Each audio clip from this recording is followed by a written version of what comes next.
that whole story, like that's pay per view, guys. Like, you don't get a lot of that stuff. I'll write No, the book but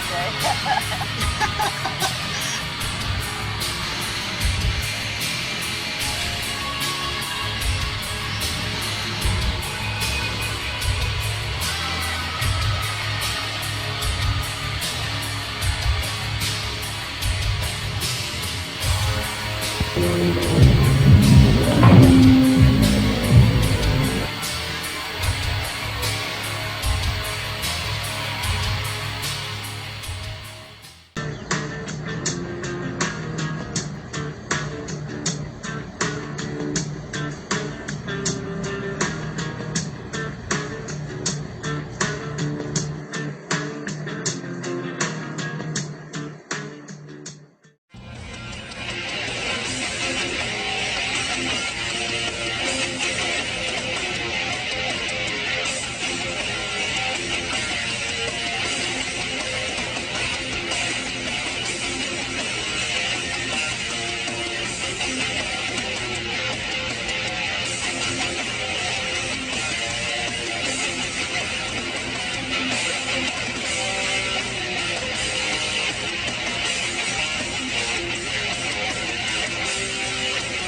How's it going, everyone? This is Daniel, True Savage, and I'd like to welcome everyone who is watching to the Sci-Fi Society Video Discussion Volume 36. And joining me is my brother, Walter Ross, aka Jedi Graham Bell, aka Sexual Chocolate, and we are going to be covering the 1969 Toho Kaiju film All Monsters Attack. And everyone, remember, we are the Sci-Fi Society. So, my brother, we finally get to this film after so many months of planning and me taking most of July off. And now I'm getting back on the saddle and getting the juices flowing. And me and Walter talked about this film a lot before we even thought about doing a video discussion. And this movie, this 1969 Godzilla film, really, really resonates with both of us.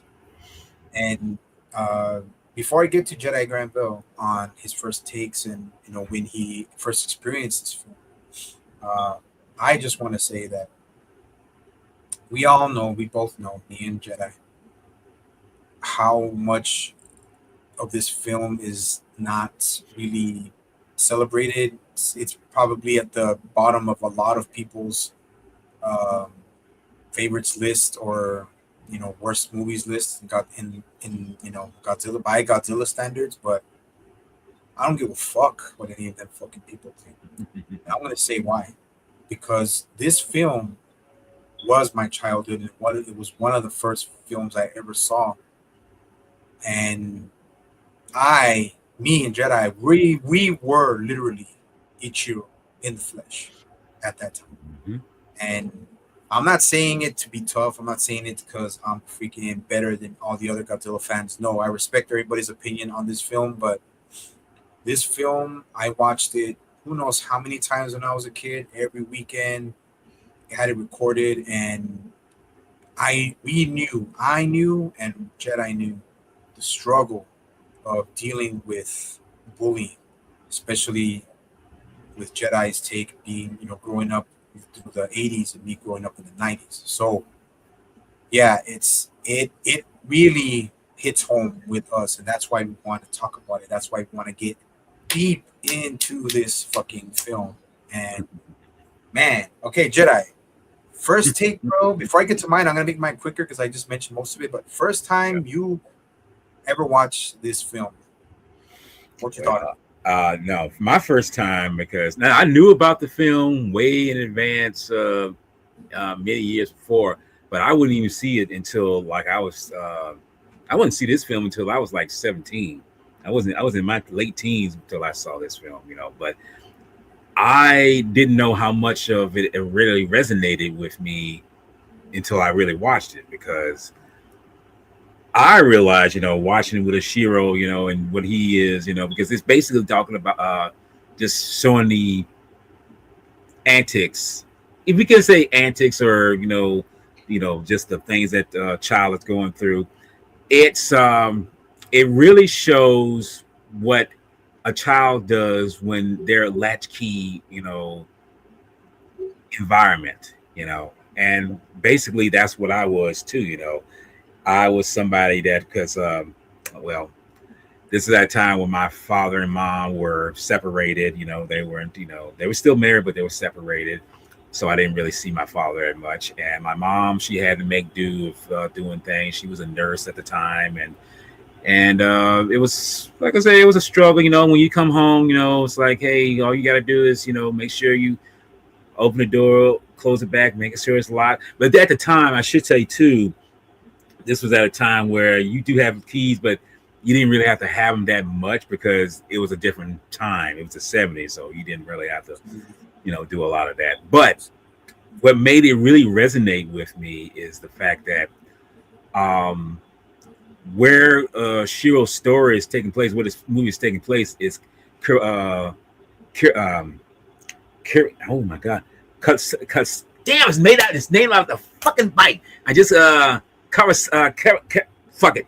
It's an industrial city that he's in, and where I live at is mostly where I've lived in the neighborhood that I'm living at. It's next to an industrial area, which is where his father lives, which is by a rail yard. I live by a rail yard growing up. Like refineries? I mean, like refineries and stuff. We have, like I said, we have kind of like small refineries, stuff like that. I mean, they're small, they're not really like huge, but we have those, and there's like like one or two of them nearby where I live at, and I didn't realize that we had those. I mean, I didn't really know Monroe as a, industrial kind of city. I just thought of it as a city where you grow up, you live, you do whatever. But the point of it is that this film kind of unlocked a lot of stuff that I, for myself, actually live dealing with. And what you mentioned about bullies, you deal with the bullies. I had to deal with them back in the 70s, back in the 80s, and not so much in the 80s, because as I was getting bigger, not a lot of people fucked with me, because it's like, dude, you see my size, you see who I am. It's like, don't come towards me, don't mess with me, because I'll break your neck, But when you're a kid, like Ashira said, gee, it's so darn it's hard when you're so darn small, It's like, and I was a small shrimp in a sense, But like I say, I grew up and it changed, but watching this film just really unlocked a lot of things that I was like, whoa, they really captured some things that's familiar for me, I mean, because that's one thing I like to do when I look at a film, is try to find some similarities that focus on my life, that I can say is, kind of reflecting on what I took in and dealt with, whether it be with family, a certain situation or whatever, because it helps me relate with the characters of the motif of the situation that's going on in the movie. And like I say, this movie definitely hit a lot of, points of what I went through. And it's and so, as I say, as you said, some people may not like this film probably because you're not seeing a lot of Godzilla part of the story, which if you clarify, he is part of the story, but he's just something that's part of Ashiro's imagination, which I personally, even now, almost shit, heading towards 60, still have a whole range of ideas in my Terror Dome, and I'm just like, damn, and like I say, back then, that's all you had to go on because we didn't have the internet. We didn't have all these other social media bullshit. We had only our skills and wills of, playing outside, doing whatever, and letting imagination help us get through certain times, And then, like I say, and you got to remember the times that I was living in. This was during a time when Vietnam was coming to an end. Oil wars, gas prices was at incredible high. It was a lot of crap going on at that time.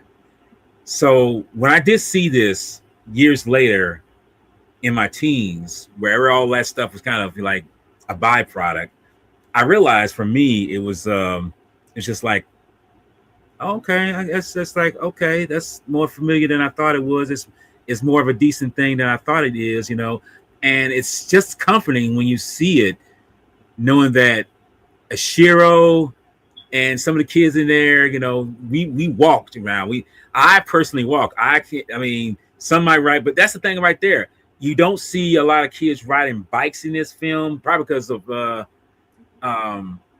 from the area where they're living at, because it's like a rock pile, or like I say, by industry.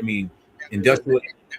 There's a lot of roads and a lot of traffic and a lot of like industrial roads being built. Like you said, a lot of like civil engineering and like civil engineering projects that are being done. Mm-hmm.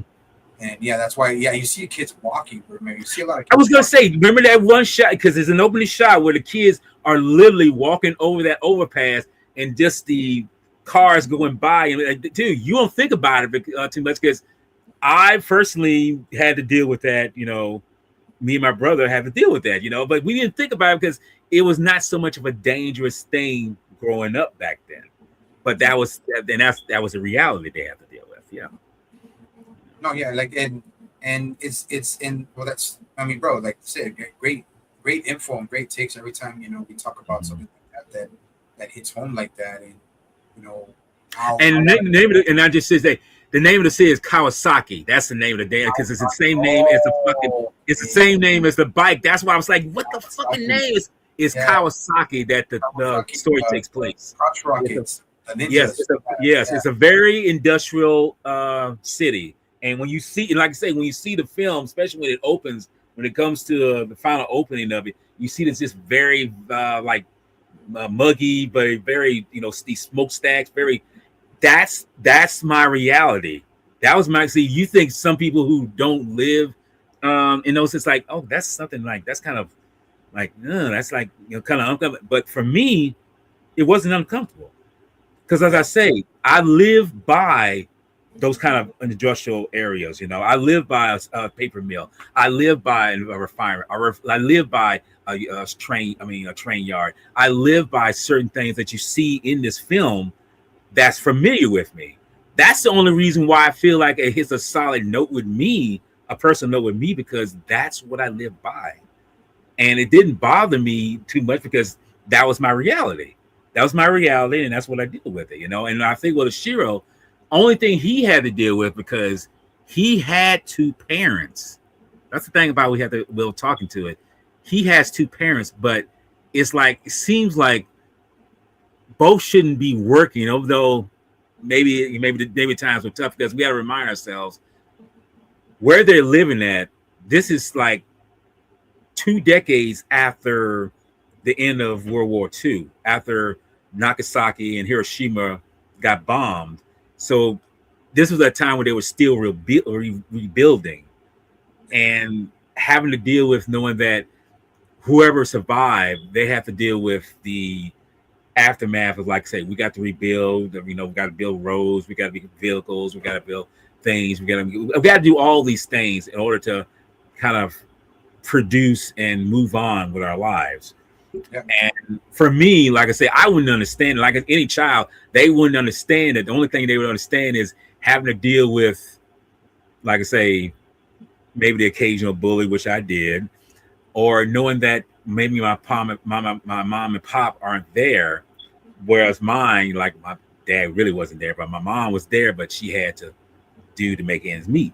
So all these things were not alien to me. You know, that's kind of a way of saying alien. It's not alien to me. It was all familiarity in terms of what someone like me growing up had to deal with. And I'm pretty sure anyone who lived in a very suburban area where they were not surrounded by any of this, it would seem kind of alien to them. But for me, I guess you could say either I was blessed or just fortunate or what, how you want to say it.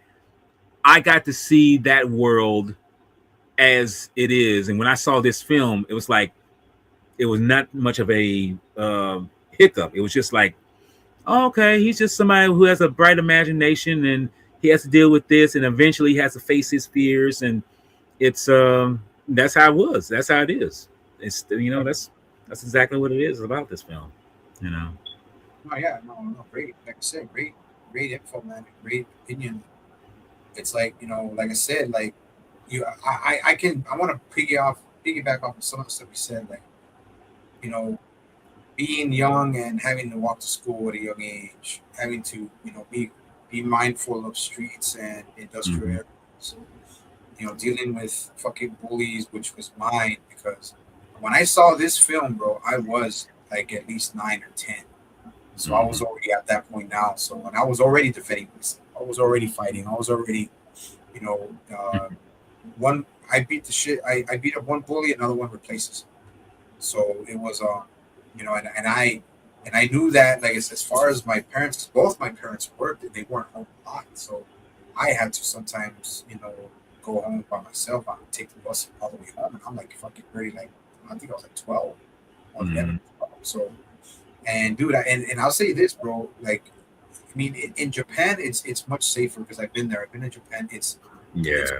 kids go to school by themselves. Like they're young and they go by themselves. I mean, there's so many schools. Like there's a number of schools. It's not like here where you just have a certain amount of schools. There's plenty. There's always a school. So they have walking distance. They have the patrols. The streets the police that are on the streets of patrol make sure the little kids freaking go in and out, go do this, do that, and you know what I'm saying, and all of that stuff, bro. Yeah. And another thing is too is that it's like I knew that because it was where I grew up, man. Like my parents, they were always working, and my sister had already moved on with her life, so I was there as a kid, so I I resonated really a lot with this film, especially Churro, because I I never took shit from the bullies. I was always fighting, and even if it was not sometimes not even bullies, bro, just regular kids want to pick on me, and I'm always getting into a fight, Yeah. and it's like, and I'm glad that Ishiro Honda and Tomoki Tanaka producers and Ichi Tsuburaya were like, yeah, you know what, it's more of it's a children's film, definitely a children's film, Yeah. but It's definitely that. at me seeing it at such a young age, at 10, maybe 9 or 10, maybe even 11, I literally was a Chiro, bro. Like every time I came home from when it was Friday, bro, I was so happy it was Friday, man, and Yeah. I was so dreading the end of Sunday. I would love Friday and I would dread Sunday because it's all over, going back to the same bullshit of, okay, Yep. who am I gonna fight? Who am I gonna fight to keep my lunch money? Who am I gonna fight to keep my shit? Who am I gonna fight to keep my supplies? And it literally, the story is that Gabra, you know, Kumonga, Ebera, all the monsters, Kamakers that are in there, Mhm. they were they were monsters. Gabra was a monster, Right. literally terrorizing, Minya, and Gabra, the school bully who was terrorizing Churro. So it's it it They're in our minds, and when I saw it, bro, it's like I see like they were monsters in our minds. We weren't afraid. I wasn't afraid. Like I was always fighting. I was Right. fighting. I fought anyone, any of them, because when I had to. Sometimes I couldn't because I'm like shit. Sometimes I couldn't because I had to wait to either go to the bathroom, go wait till lunchtime. Say I would tell them, look, just wait till lunchtime, and then lunchtime is on.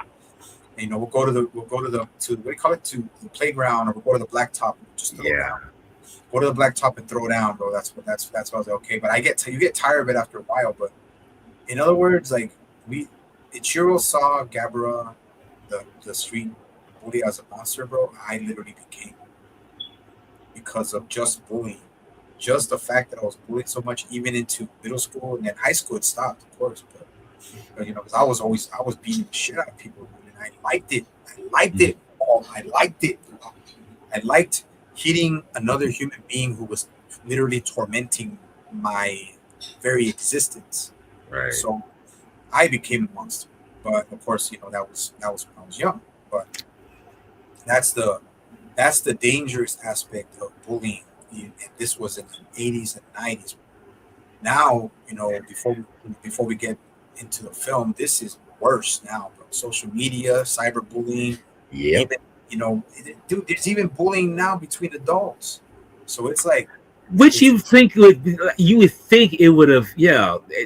That's the thing you don't get. It's like, wouldn't adults be the thing that, you know, would change all that once you get adult? But I've always said this, and I'll keep saying this to the day I die.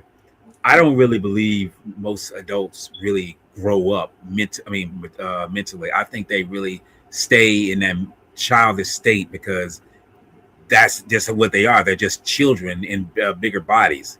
That's how I look at it, you know. And just to add on to something that you said about the monsters they was talking about, the the Japanese cut, the song that has that woman just like saying, "Yeah," I'm like, oh my god, woman, take a chill pill, man.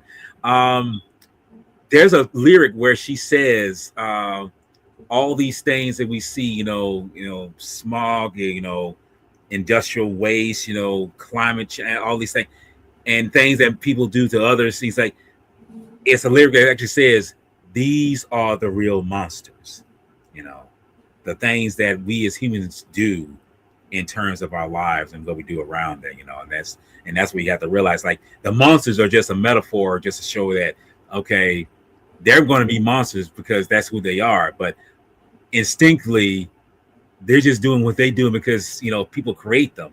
We are the monster because we got that monstrous mentality to a lot of us. It's sad that it is that case, but it's like some of us are, some of us are really downright, just dark, to say the least. But anyway, that's what I want to add that to that. Yeah, man. Like I said, like this is a deeper. The fact that it's a children's film that we're talking about, it for me and you, it takes us a little deeper. It's like it's literally a rabbit hole. But yeah. I mean, we're not gonna go too deep. It's just that it's a film that we watched as a kid and loved as a kid. I loved it as a kid, but I loved it. Like other people, yeah. I mean, of course, when I got older, it's like, yeah, it's just really, it was more of a cash grab because they were running out of ideas. Yeah. Because they made so much, and then they had just made Destroy All Monsters before that.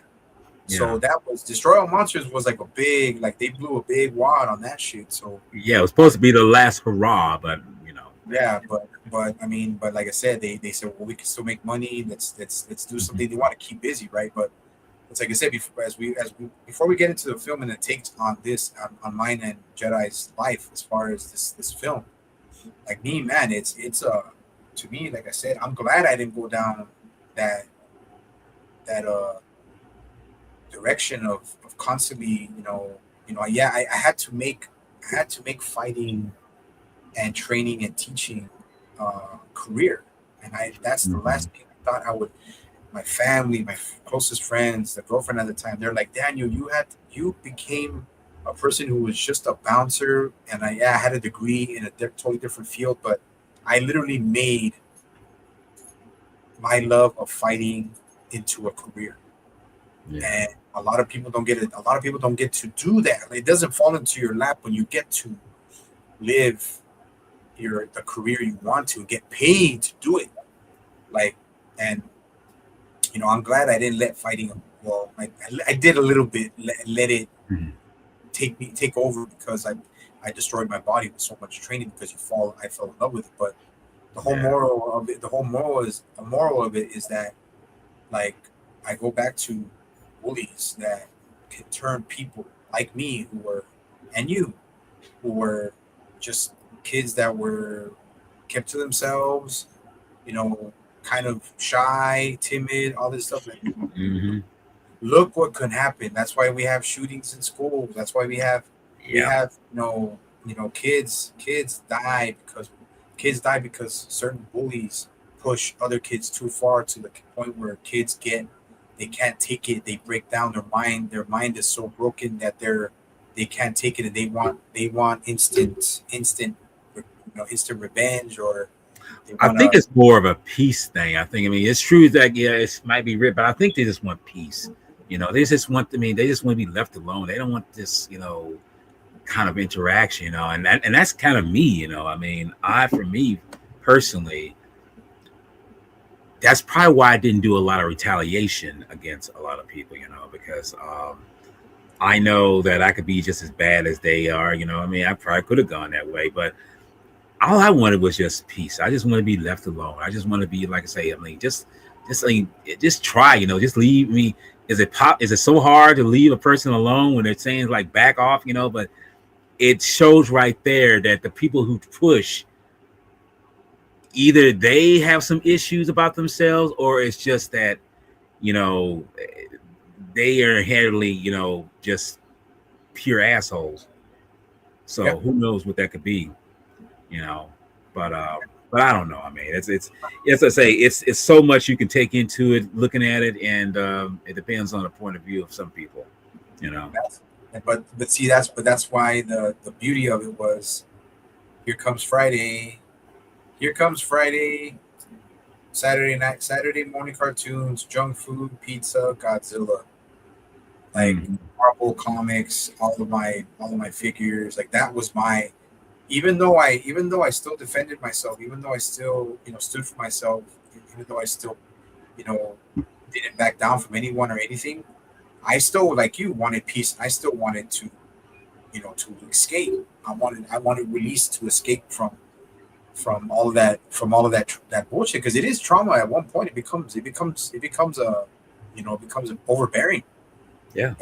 And that's why, like, I made my peace with it, and I made my presence known, but I mean, it was a cost of. And then not only that, other shit that happens in our lives that people don't know about. We have, it all stacks up. And what do we do? Like me, I found an escape, and fighting was my escape. But I mean, I'm glad, I'm glad for this film, because, man, this film took so much off of my shoulders, man. When I would watch it, especially being a Chiro and dreaming and having my hero, Godzilla was my hero. Godzilla was my hero. And still is to this day. I don't care. I'll be 46 tomorrow, and Godzilla's still gonna be my hero, man. And I swear, when I get a chance, I'm gonna get his Japanese initials right here, bro. Oh, nice. I'm gonna get him right there, bro. Just because he was my hero. I mean, I already have Beta right here. I already got Beta right there. Two heroes of different kinds on there. Yeah. Cool. Yeah, man. But besides that, man, we just wanted to get that out of the way, and and because this film, and if people watch this, like people who watch it, or anybody who subscribes to my channel, or whoever wants to watch and talk about this film, like, I don't think we're the only ones that like this film, even though it's not the best film. It's like there's other people who enjoy it, and I still enjoy it when I watch it. Brings back memories. It's our childhood, literally. But the message is, bullying is real, cyberbullying is real, and trauma of people being not evil. A lot of kids that do that are kids that are either misunderstood, or a lot of kids are just. Don't get me wrong. There are some evil fucking kids out there. Yeah, that's it. Yeah, get that out. Make that abundantly clear, because I don't give a damn. I mean, it's like you do have the occasional, it's like, okay, whatever's going on in the the household, anything like that. Okay, I can see that reflection. I can see why that be. But some are inherently evil. Yeah. I'm sorry. I believe that. I feel there's some motherfuckers who are really inherently evil, and they can be brought up in the most delectable, kind of heartwarming household, but they are such fucking evil motherfuckers, I have to say that, man. Oh, it's true. I'm not afraid to say it. And if anybody has a freaking problem who sees this, kiss my ass. It's like fucking like there's evil children, there's evil people, there's evil adults, there's evil everyone, evil everywhere. It's everywhere, man, and it's true. But I understand there's some kids that are treated horribly, and they take out their trauma on other people because that's what they're taught. That's how they see it. They're not taught that. That's what they interpret in their mind. Mm-hmm. And like me, and I say this before we get to the movie, man. I told you I ran into one of the bullies, bro. And okay. I told when I was working for the city, bro. And when I was a trainer. Mm. I ran into him at freaking and I was the head boxing instructor, bro. He was what the fuck? He's like, I told him, hey, what's up, man? I said, you remember me? It's like, yeah. It's like, well, man, you know what? I need a warm up, man. You know what? I need a warm up right now because my class is gonna start in a bit, dude. So how about I got extra gloves, man? How about we go a few rounds in there? You down? And he's like, shit, no, dude. He didn't even answer, bro. He just walked out. He didn't answer. He just walked out. And I was literally like, in my mind, I was like, I'm gonna pummel you. Yeah. I don't know. I said, I'm gonna beat the dog shit out of this dude. But another part of me said, you know what, man, come on. I don't want to risk. I'm not gonna risk my city job for this. Yeah. So, but it happened. It happened. But still, man, that's how much, it's not trauma anymore. But that's how much people remember. Like, you remember that shit, bro? You used to be tough, bro. Like, now it's, now you're the one that's now you're the one that's inferior.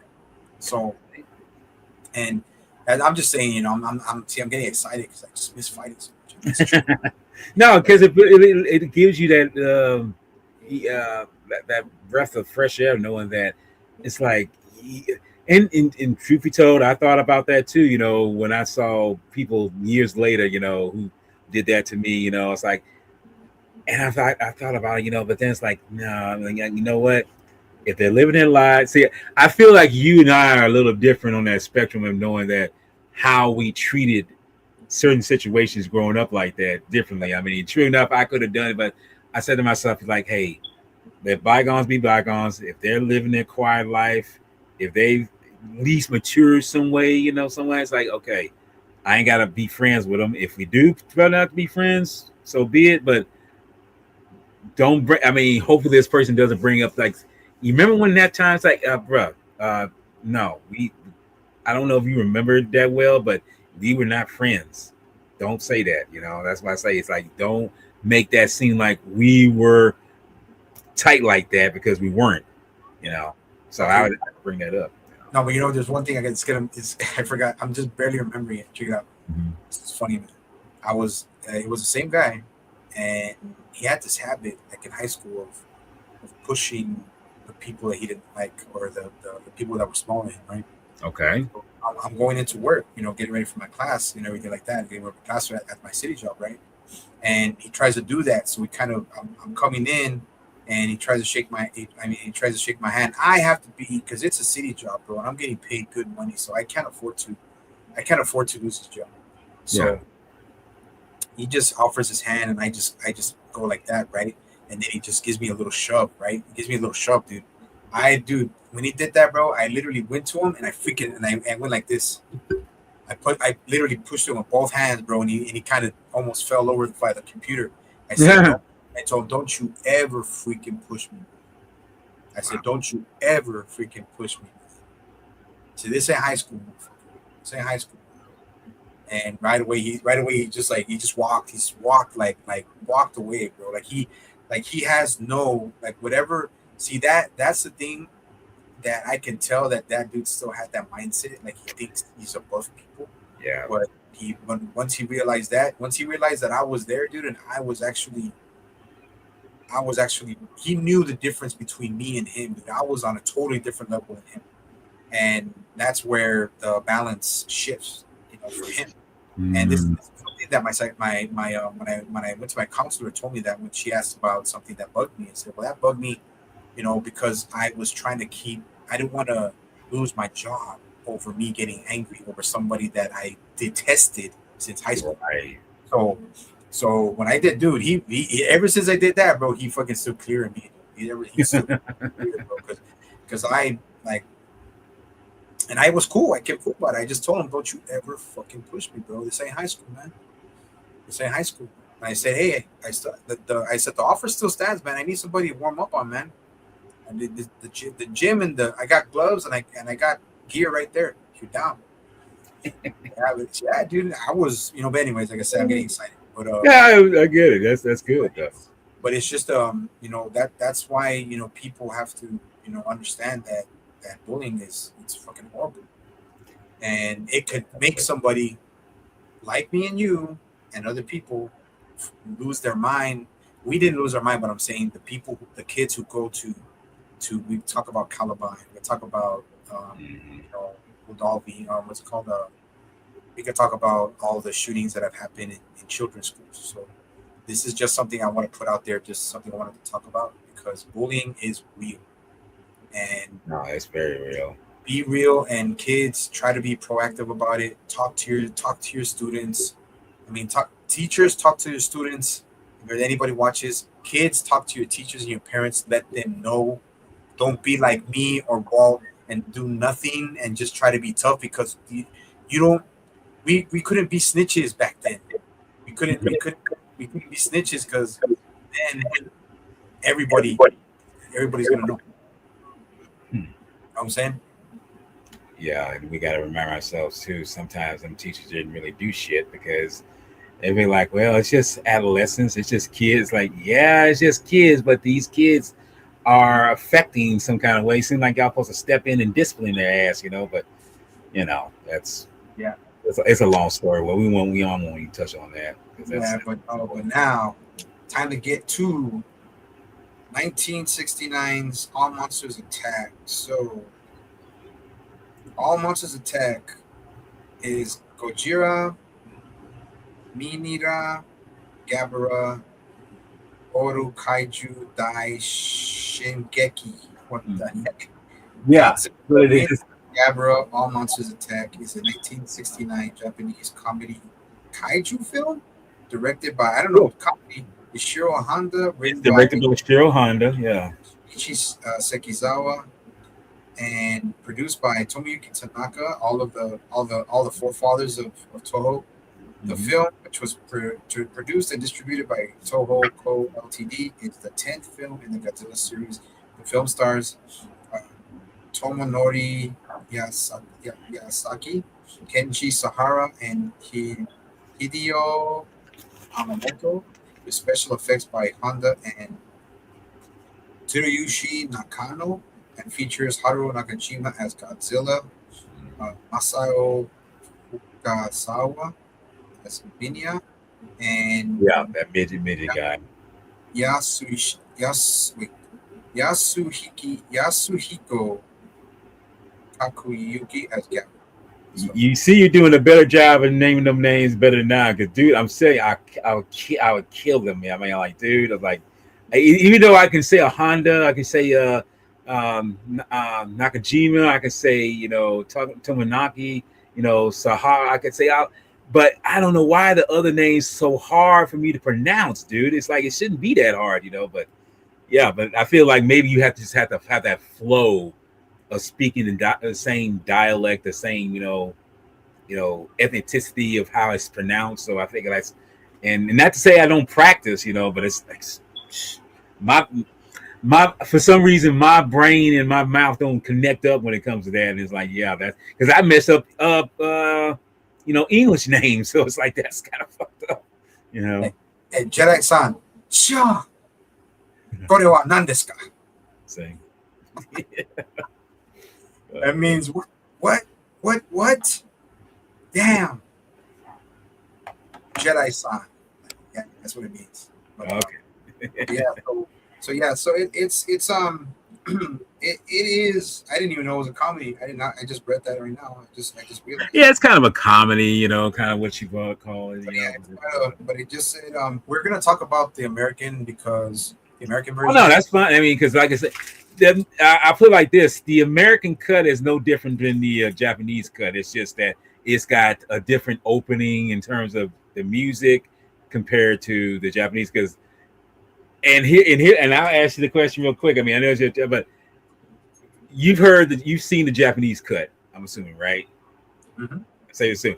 Which one do you like better? You like the Japanese cut opening song, or you like the music at the American cut? Because I personally like the American cut better.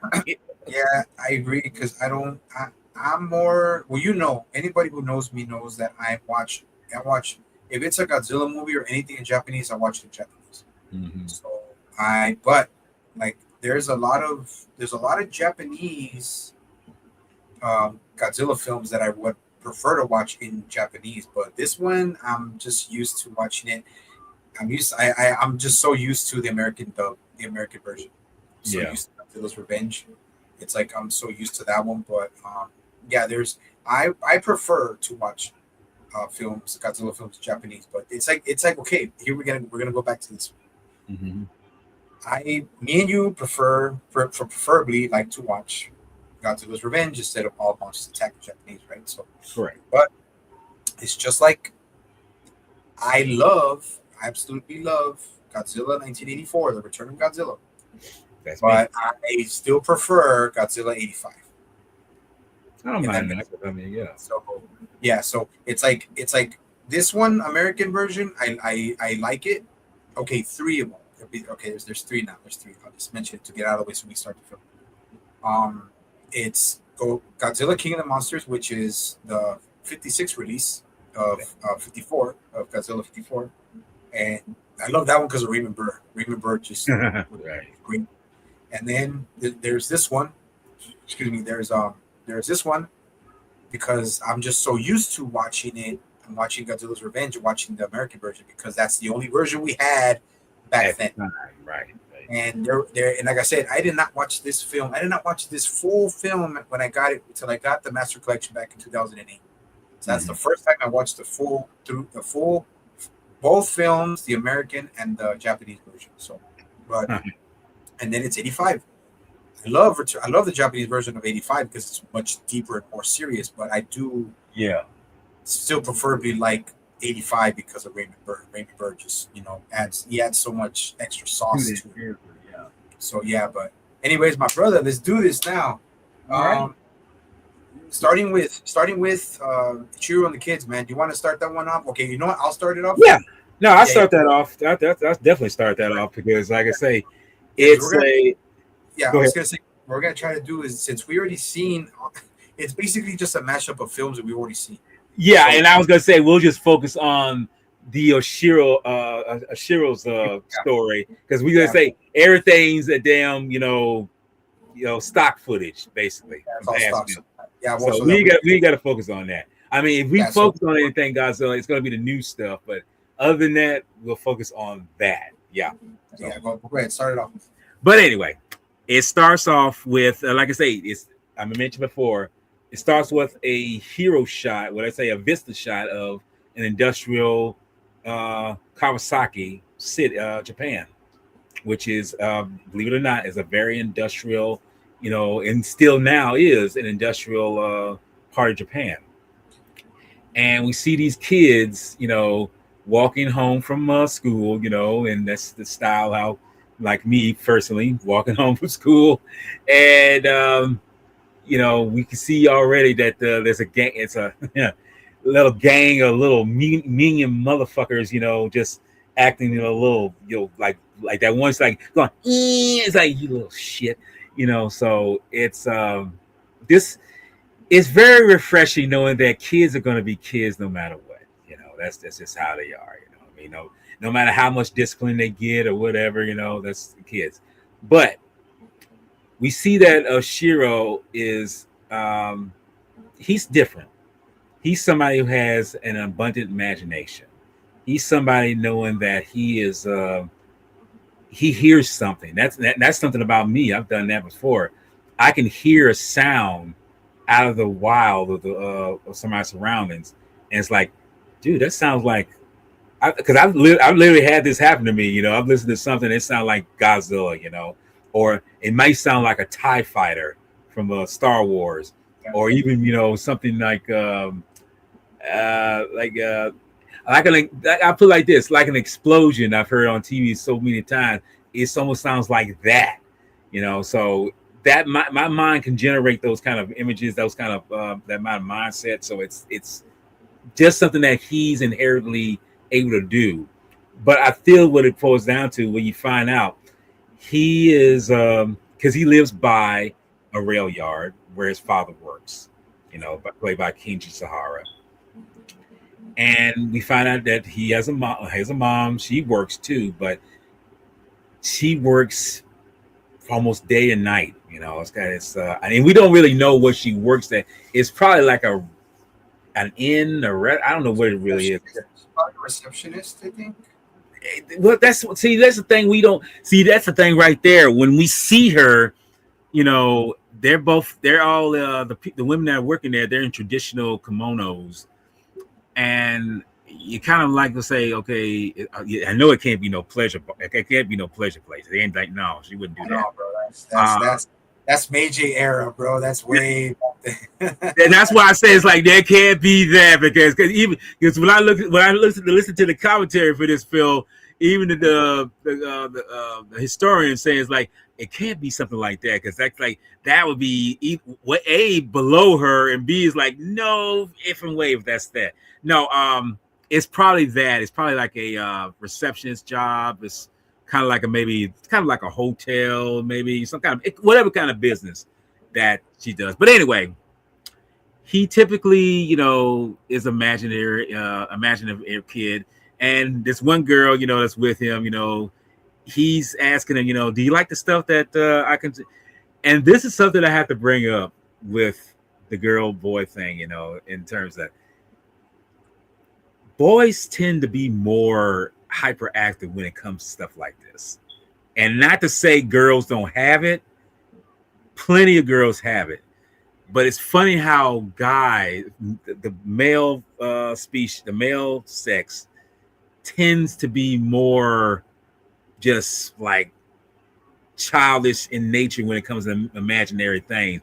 And like I say, especially when you know so many female G fans like me yourself, you discover it's like because I used to believe it's like can girls like stuff like this, you know, where to be Godzilla, Star Trek, Star Wars, you know, comic books or anything like that.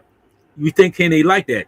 But when we see here this girl that he's with, he's like, do you like this kind of stuff? She's like, not really.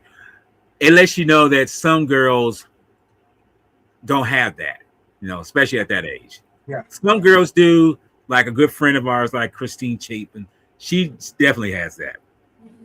But someone like this girl doesn't have that. And he just like, okay, well, you don't.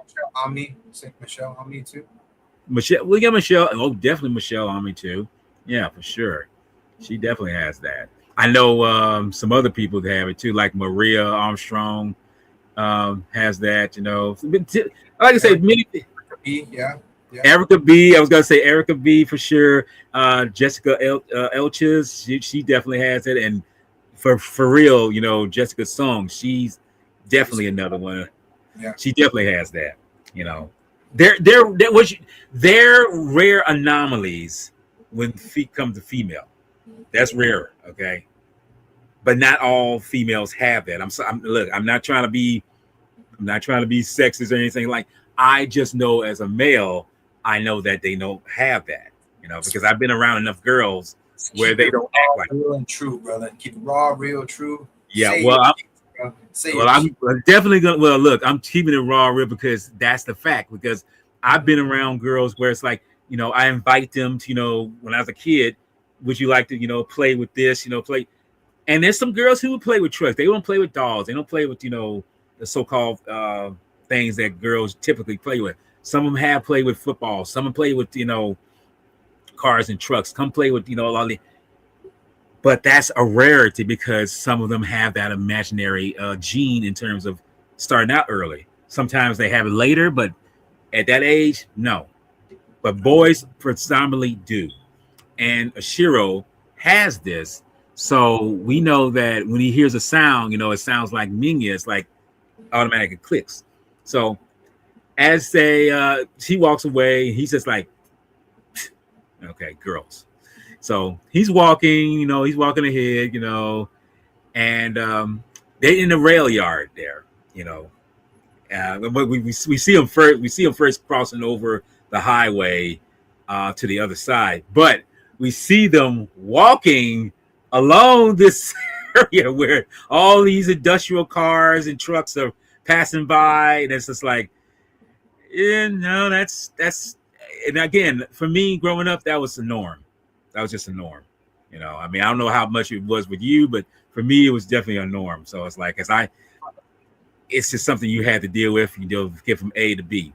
But anyway, he's in the rail yard now, and he's walking home, and he happens to see this little flashing kind of whatever in the grass by the fence, and it's and this is why I say this film is damn near, well, hell, it is old as I am. This film is nearly 60 years old too. It's one of those not test tubes. It's a vacuum tube for like a computer or television. And again, this shows how technology was back then, man. This is, like I say, that's why my ass is so fucking old. I can remember this shit. He sees it and he says that this is something I'm going to use, because what we find out later, he's made. That's why I say, you take stuff that just be randomly that's broken or it's very obscure to someone else, use it to your advantage to make something. I'm gonna tell you something right now. Me personally, I would take like clothespins, vacuum tubes, something like that, and make something, like a space age, like not so much a radio, but like a space vehicle or something like that, something imaginary, I mean, last longer than a damn toy that somebody would buy for you. Make that on your own. Dude, I used to do this a lot, and Ashiro is no different. He does this kind of stuff crazy, like, and it's simple stuff, simple stuff. So we see that he picks up the tube, he's walking away. Then we meet his father. And he's a train conductor. I think now he's a train driver. I think one or two. Yeah. He's a train. Now, this is what was so weird about films or stories in general. I have to address this. Now, we realize it's for story's sake. Yeah. But the guy that's with him, he say that one of the trains is going to be late. It's like, okay, we could take a break, whatever. The guy asked him, it's like, is something wrong with your kid? He's kind of shy. He's kind of like you kind of think to yourself, like, okay, what random person asked that? Yeah, no, exactly. No, what normal person just asked that out of the blue about somebody's kid or anybody in particular too? It's like, why would you ask that? Yeah. Why would you even come in? And see, this is what I think to myself, it's like, I could say that's either bad writing or that's just, like I say, that's just something part of writing. Or that's better. Lazy writing, because it's like, why would you ask that? It's like, is that something inherent to your existence to ask that question? Is that something that's supposed to be important to you in some sense of the word? Because it's like, why should you give a damn? But the point of it is that we do get another little bit of information while they're sitting down. And the father is pretty much, saying, I wish I can say he makes more friends. He's kind of an introvert. Kind of like that. And and he said it would be nice if I can be making more money where I wouldn't have to be working in this particular job and everything. Which, truth be told, this is I don't know about you, but believe it or not, working, because my brother who lives in Florida, he used to work on a rail yard, and he made damn good money. Now I don't know how it was in Japan. Maybe the economy was a little different back then, but he was doing that when he was in his early 20s, making a whole lot of money. He was bringing home the bread to home, So it's like, I don't know, but anyway, the point I'm trying to make is that they get he's reading the paper. The guy asked him about his son. He's reading the paper, and somebody has stolen like 50 million yen. Yeah, 50 million yen, which is not that much in dollars, believe it or not. I mean, when I say it's not that much, it's roughly maybe, I say 10 mil, 25,000. 25. Oh, Maybe. Yeah, it's okay. I'm thinking of pounds. Pounds is like, say, a little bit more, but yeah, in yen it's like, in American dollars it's like. But that was back. That was back then. Now yen. Now what I've heard, yen has gone up. So, oh, has it? Yeah, it's still cheaper. It's still cheaper than the American dollar. Trust me, I know, because I went. Everybody knows I went to Japan. I had I had a lot of affordable stuff. Okay. Well, even though he's saying that you had plenty, brother, you had a lot for that. See, But anyway, has to happen in every single one. Has to happen in every single one. It's all good. He has to put his stamp on it. Go ahead, brother. But no, getting back to the story, like I say, we find out that's a plot point that's going to come up later on about the 50 million yen. And while he's walking, we see that Ashiro sees this building. That's abandoned. That's another thing. Me and my brother used to do this. We would go to anything that's abandoned. We would check it out. Enter inside. I mean, I think I told this story before to you and some others. There's a school near us, and we didn't necessarily, I could say, break in. We didn't like vandalize anything like that, but what we thought was vandalism was nothing more than turning. There's some thug in you right there, bro. I know that. Well, the turn of thug life was more like turning on the big fans that was in there, running down the hallway, and turn on the lights and everything. That was our mischievous thing, But like say, with Ashiro, he's going to see this building, and it's like he's gonna go inside, but the girl says like, you shouldn't go in there, It's like, and he decides to be brave and go, but when he starts to go there, that's when the bullies and the leader Gabara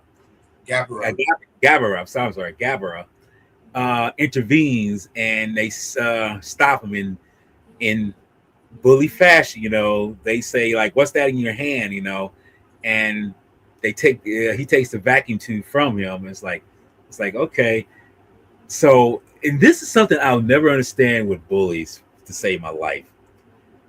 It's like bullies neither really it's like they want their ass. Yeah, that's what I'm saying. It's like they want their ass kicked for some reason, because he challenges Ashiro to fight him in order to take it back. And I was just like, you want to try to take it? Yeah, I was like, what is with that, man? I watched that, and I mean, let me just add this, but when I watched that, I'm like, it just reminds me of how many times I beat this shit out. Like just I sometimes, dude, sometimes I would be the one to, if they did that and I know they took something from me, dude, I would be the first one to throw a punch. I didn't give a shit.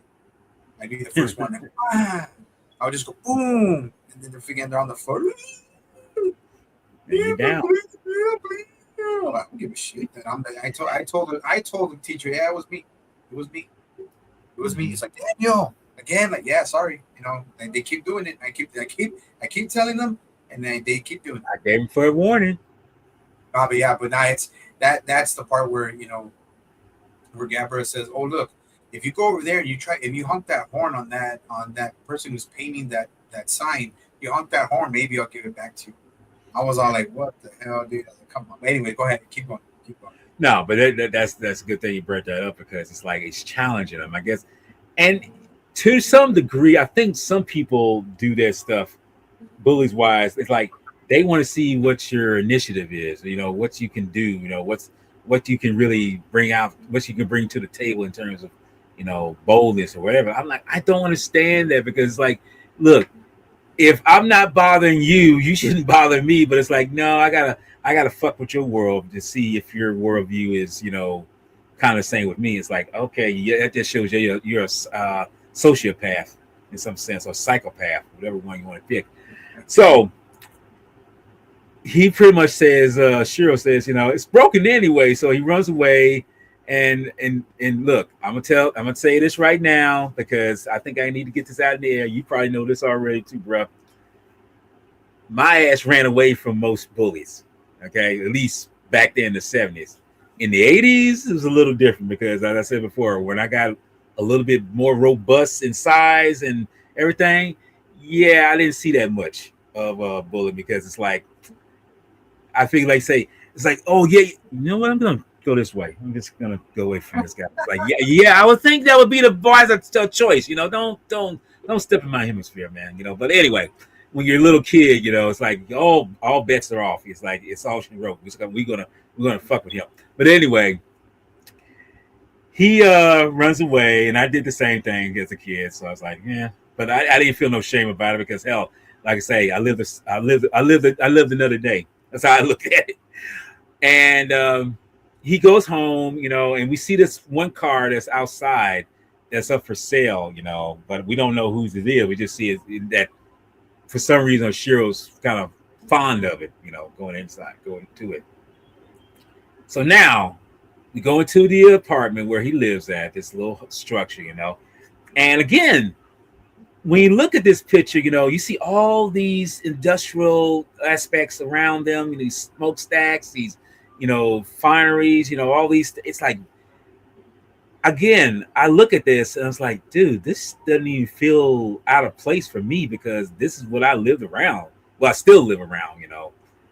And when you see it, you realize like Ashiro is just his normal inhabitants. This is what he was living in. I'm pretty sure if he was living in something different, like in a vegetarian, when I say vegetarian, in a forest area where there was no kind of industrial life.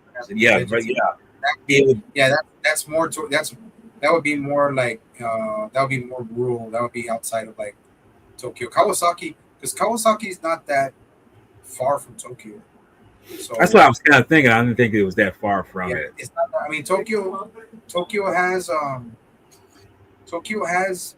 can I say it? Tokyo does have some It has some slight industrial little things, but not that much. Yeah, but it has greenery, but like Kawasaki, Kawasaki's more of the industrial part, and I wasn't that far from Kawasaki, to be honest. And I was staying in Koto City. Okay, that's kind of wondering about that. From a taxi drive, I was probably about 25 minutes away from Kawasaki.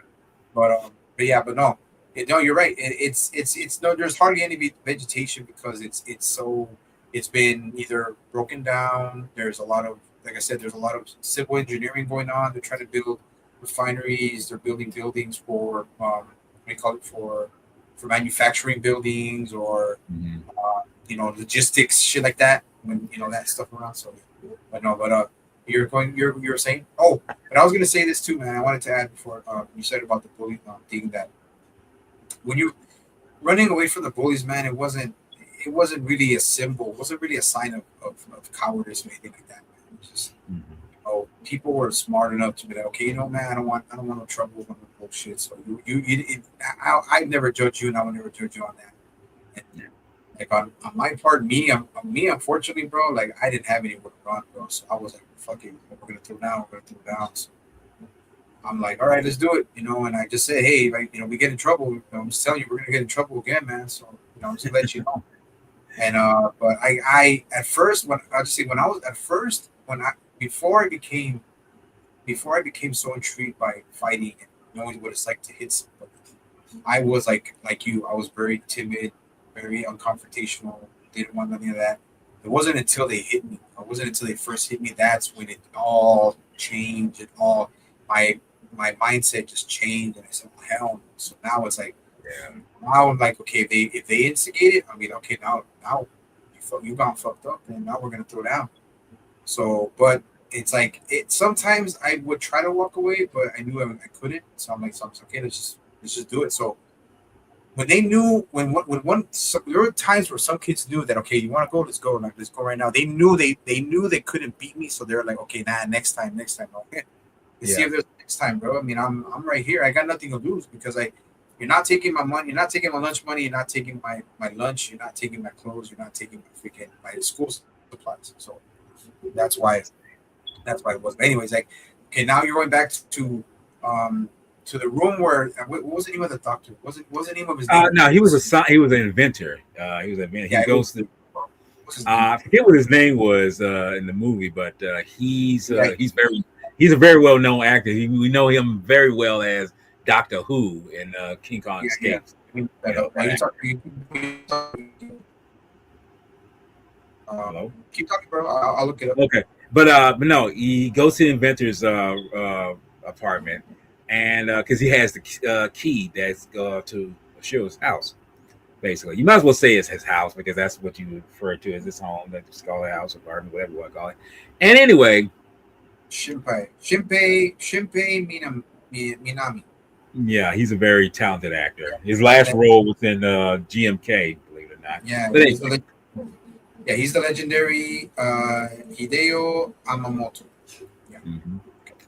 So he, like I say, he gets the key. Well, now before he gets the key, and he, he's talking to him, and he tells him like, and she'll just because if you think about it, when he's talking to him, it's almost like that's his best friend. Yeah. This is an adult. That's his best friend in a sense. And truth be told, that's not too weird either. My literal best friend, or at least the people that in the neighborhood I was growing up with, were the ones that were the older ones because they had more, wisdom. And I should say that's the thing about it compared to now. The wisdom of today's generation is kind of lacking a lot because it's like, what the fuck are y'all doing? I don't get it, but they're talking, he's telling him, I had a vacuum tube and someone named Gabrielle took it away from me. He's like, well, take it back. It's like, and that's when he says like, gee, it's so hard when you're so darn small, but it's something that even I'm familiar with because when I was like, I was a kid, I was a little tight, I wasn't this big, ferocious looking motherfucker now, I mean, but but look, I'm what you call a teddy bear compared to some people, I don't like that. You still are, brother. Yeah, well, thank you, but I mean, I don't like to get aggressive, and that's probably this is where I can say to get this kind of out the way, going further for the film. This is the thing about me. I realize that I can easily have retaliated against some of these people that done me wrong in the past, but that's not my nature. I used to believe that I could just ferociously, do that to somebody, but then I realized like, no, that's not you, because I'm about, if you do me wrong, okay, if I get some kind of revenge from it, then am I going to feel better about it? Partially I will, but then in the long term, it was like, it wasn't necessary. So I just be glad that this person is living their lives. They're doing fine. They're living okay. And that's how I look at it, because the end result is it's not about trying to get by with how people, treat you in terms of respecting you or anything like that. I couldn't care less. And like, I just want to make sure that, can you just leave me alone? You just do that, I mean, just leave. It's like, we don't have to interact with one another. As long as you're happy with what you're doing, hey, I'm happy with what I'm doing, and pair off with that.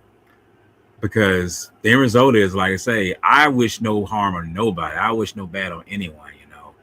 I've always been a kind of person who says, hey, make sure that this person is living their lives, move on, and you'll be happy for it. And that's it. So with Oshiro, he explains to him, the inventor, and he shows him this little computer, might as well say it's a computer, something that's for kids. And isn't it kind of interesting that this is 69 and this is literally a grandfather or shit, and I ain't gonna say grandfather. This is literally the great grandfather of tablets that we will see future wise that we have now. And if you notice that, look at what kids are on nowadays. They're literally on they're literally on this. They're on these big tablets. Basically, it's like, who's to say that this inventor created Pandora's box for the future kids? It would be funny if he was the product of Armageddon in a sense. He's the product of what social media is the reason why it is. He's the reason why Skynet won. Yeah, exactly. He's the reason why they came to. I'm just messing around now. It's funny because it's like you can theorize that, but it's like that's not it. It's just he's making something that's supposed to make lives for kids a little better, more fun, and Oshiro says, why don't you try incorporating the sounds of the monsters from Monster Island into something, And I kind of like the way he's like, it's like, okay, there you go. So the inventor says, like, well, that's kind of an idea. So, and it's kind of interesting because it's weird that he says that, because somebody must have thought about it 2 years later, because this right here, what I have right here, this is the sound effects of all the Toho monsters or kaiju from the Showa era to the millennium, all of them. Okay, and it's all on CD, And I paid a pretty good price for this, but my point of it is that someone might have saw this film and said, like, why don't we just incorporate that into something where people can just play it and they'll pay for it, and you think nobody's going to pay for it? Well, I did. I paid a good price for this. Yeah, I got the majority of the soundtracks of the Showa era, and I got it on CD too. I bought it like back in 2019. And I bought it on Amazon, and when I bought it on Amazon, it already had a digital library. So it sent me it's right when I ordered it. It sent me the digital library before the CD even arrived. So I was already able to listen, and that's how I was making my MIDI videos with like the sounds and everything, with Godzilla and all that.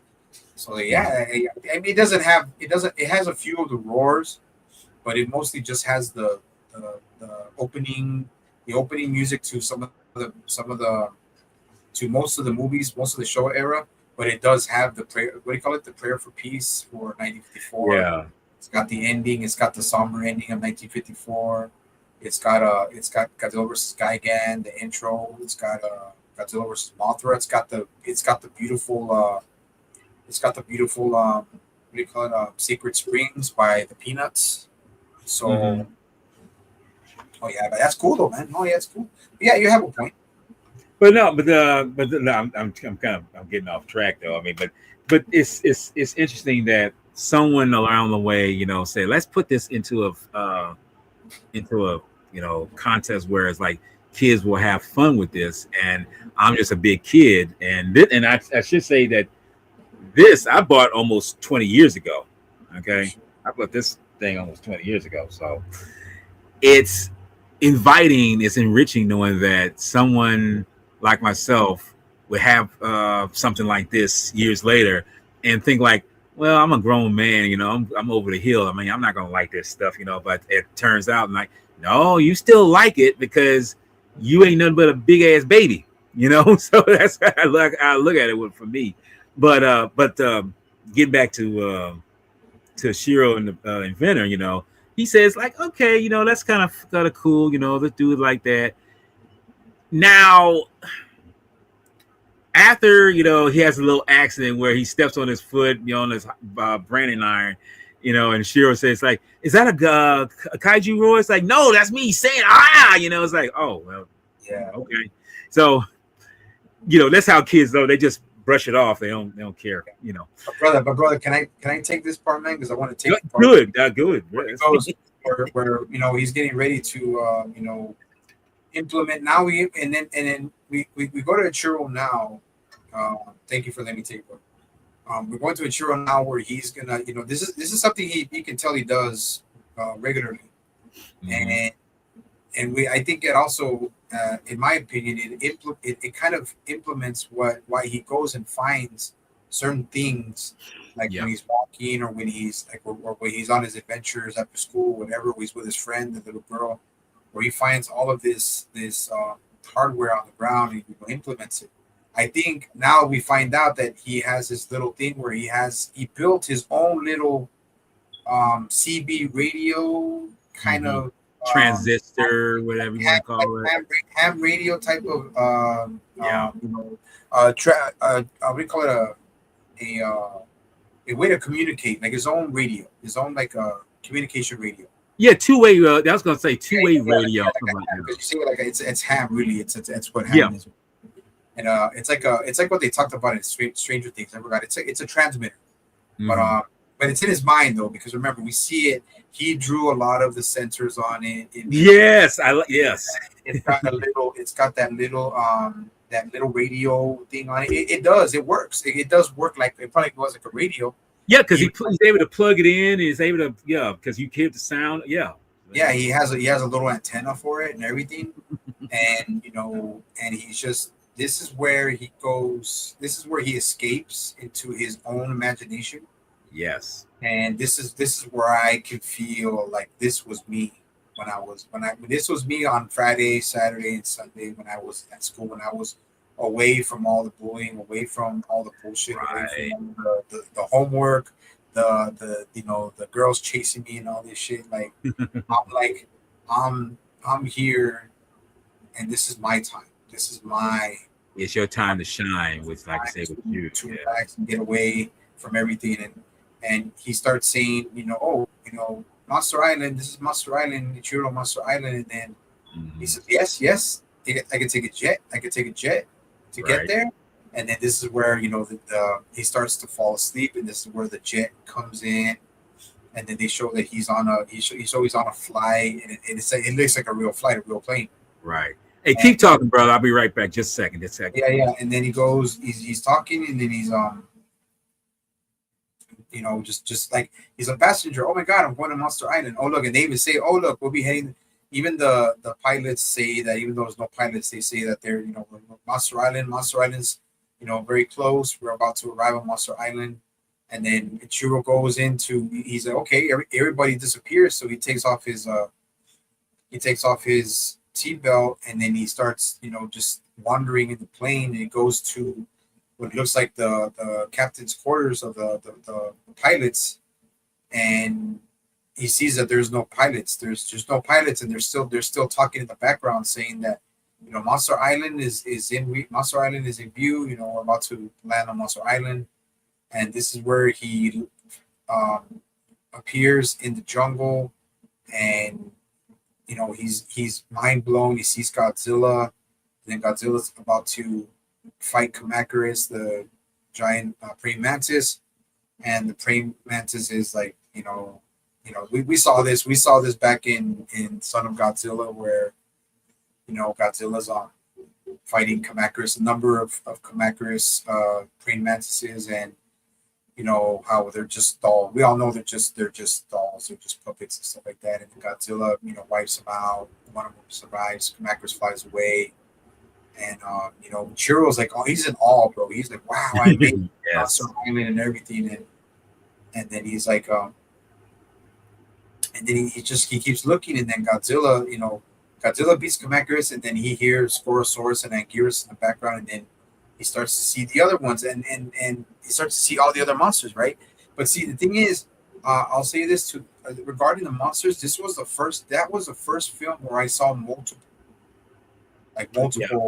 multiple monsters that you would never see. Like I'm like, wow, like, because all the way back then, what we saw was Godzilla. All I saw before that, all I saw was Godzilla and Rodan and Mothra once in a while. But I never saw. That was the first time I saw Anguirus. The first time I saw Gorosaurus. The first time I saw Gabra. It was the first time I saw the before. No, it wasn't. No, I had seen that one already. I did remember the Condor. I did remember. I remember Ibra. And but that was the first time since I saw this. I said because I was like 10, 9 or 10. Excuse me. And this is the first time I saw multiple monsters. Yeah. And aside from Ghidorah, the three-headed monster, when I first saw that when I was like 4, but that was the first time. I remember I saw that. I saw Ghidorah the first time, but that was I did not see Ghidorah like until after that. I did not see Ghidorah again after that. And remember, they were very hard to find, and we would have to literally read the TV guides to find out which and when Godzilla was gonna come out on the TV guide, right? And anyways, he sees all of them. He's like, wow, these are they're coming all over the place, and they're this and that, and then he starts getting chased by Kamacuras, and then he falls into a deep hole. And then he's trying to get out, comes back down, and then and then for some reason he sees a big old vine from a branch go down there.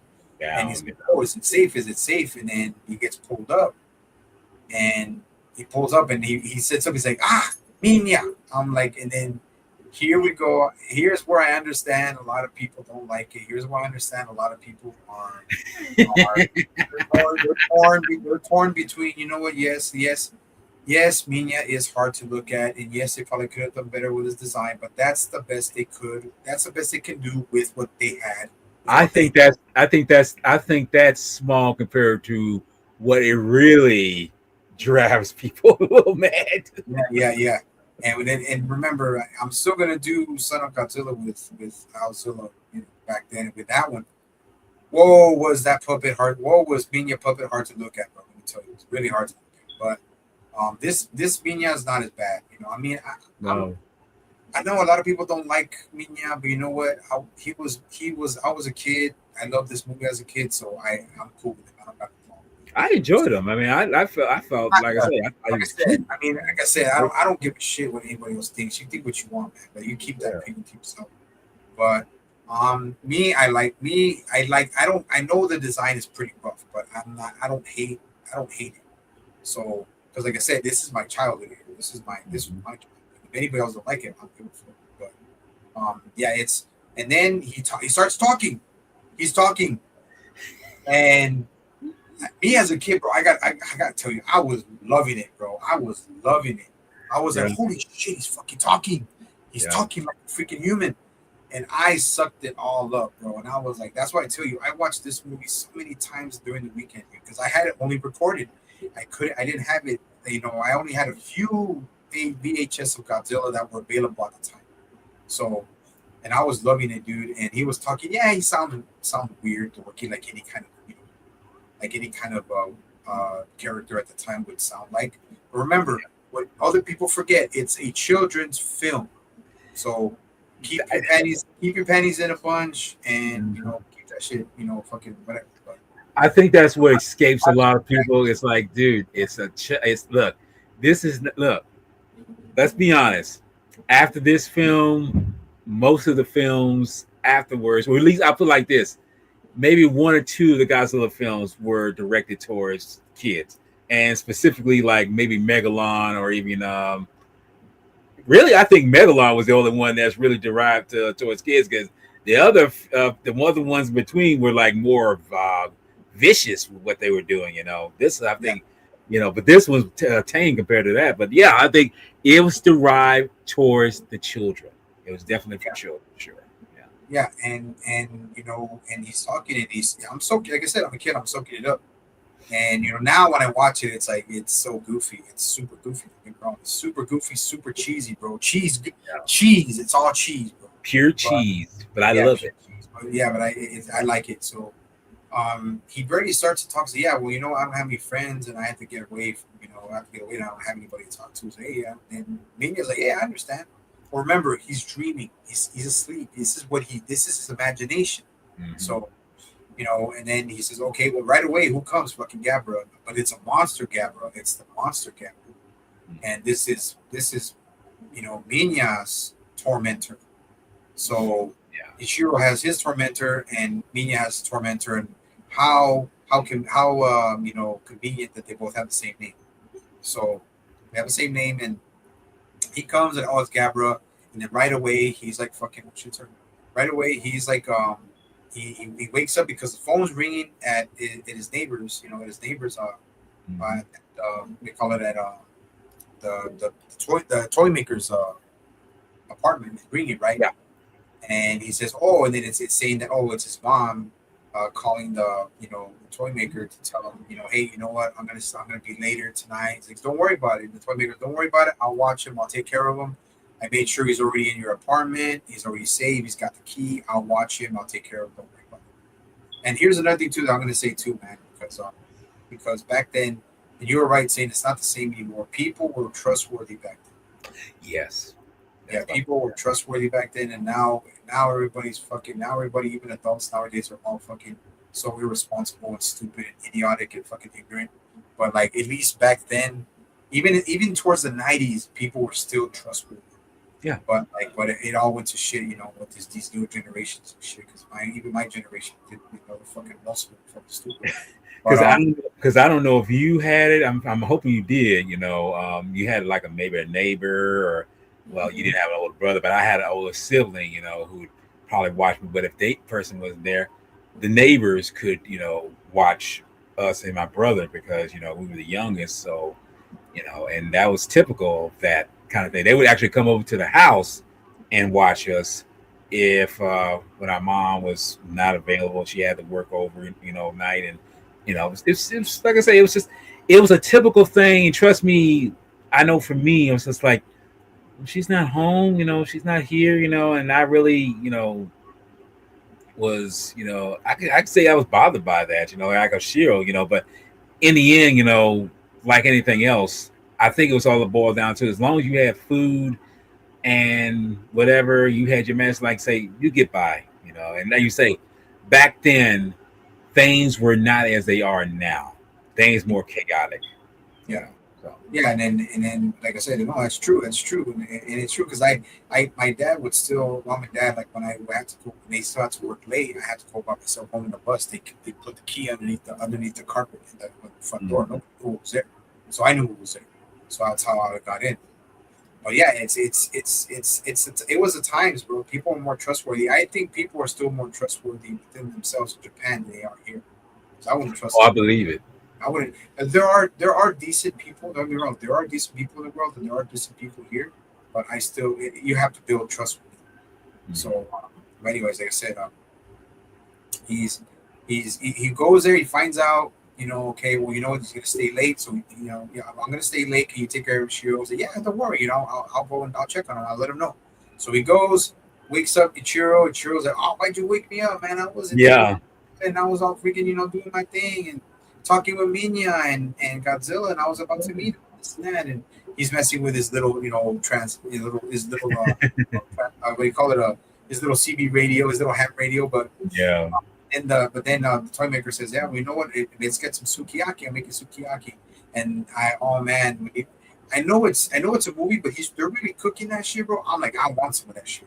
Right. That's me too. Yes. I was like, sukiyaki, and I've had it. I've had sukiyaki. It's so good, bro. And yeah, but he's cooking it. You know, he's telling him, hey, you know what? Don't eat so fast. You're getting. He even said, look, I'll make you my assistant, where you test all of my stuff before I sell it. It's all be like a job, like yeah, something like that, like my assistant. Okay, cool. And everything. And I'm just gonna speed it up here, bro, because we're gonna skip a lot of the monster stuff because we're Right. Well, before you do that, because I gotta bring this up too. This is so. That's why I say this film is so familiar with me, man. It just touches a lot of good feelings, good memories, The Absolutely. sukiyaki they cook, my mom would cook it not on the stove, but on that like what they had right there, an open pan fryer, cooking it on the table, cooking the meat and everything while we eat. It's like, dude, that's something most people don't do nowadays. But I guess it's like, well, if they could cook it on the stove, just cook it on the stove. But I don't know why it was for me such a fun moment. And it sticks out in my memory that when she cooked stuff like that, sukiyaki, on this pan to serve to us as kids, it's just seemed fun. I mean, even though if she was not there, at the time, those memories still locked in. And when she was there and she could, and like I say, I love my mom's cooking. My mom will always be the best in my mind. But just knowing that she cooked it with love and everything, and that little part right there, when I saw that, it's just like, dude, my mom did that. That's why I say there's a lot of things in this movie that really touch on something in my childhood back in the 70s that most people may not even think about, or at least not even contemplate, because it's like, oh, that's, dude. I mean, I'm pretty sure everyone, like, no, they don't. Not everybody does.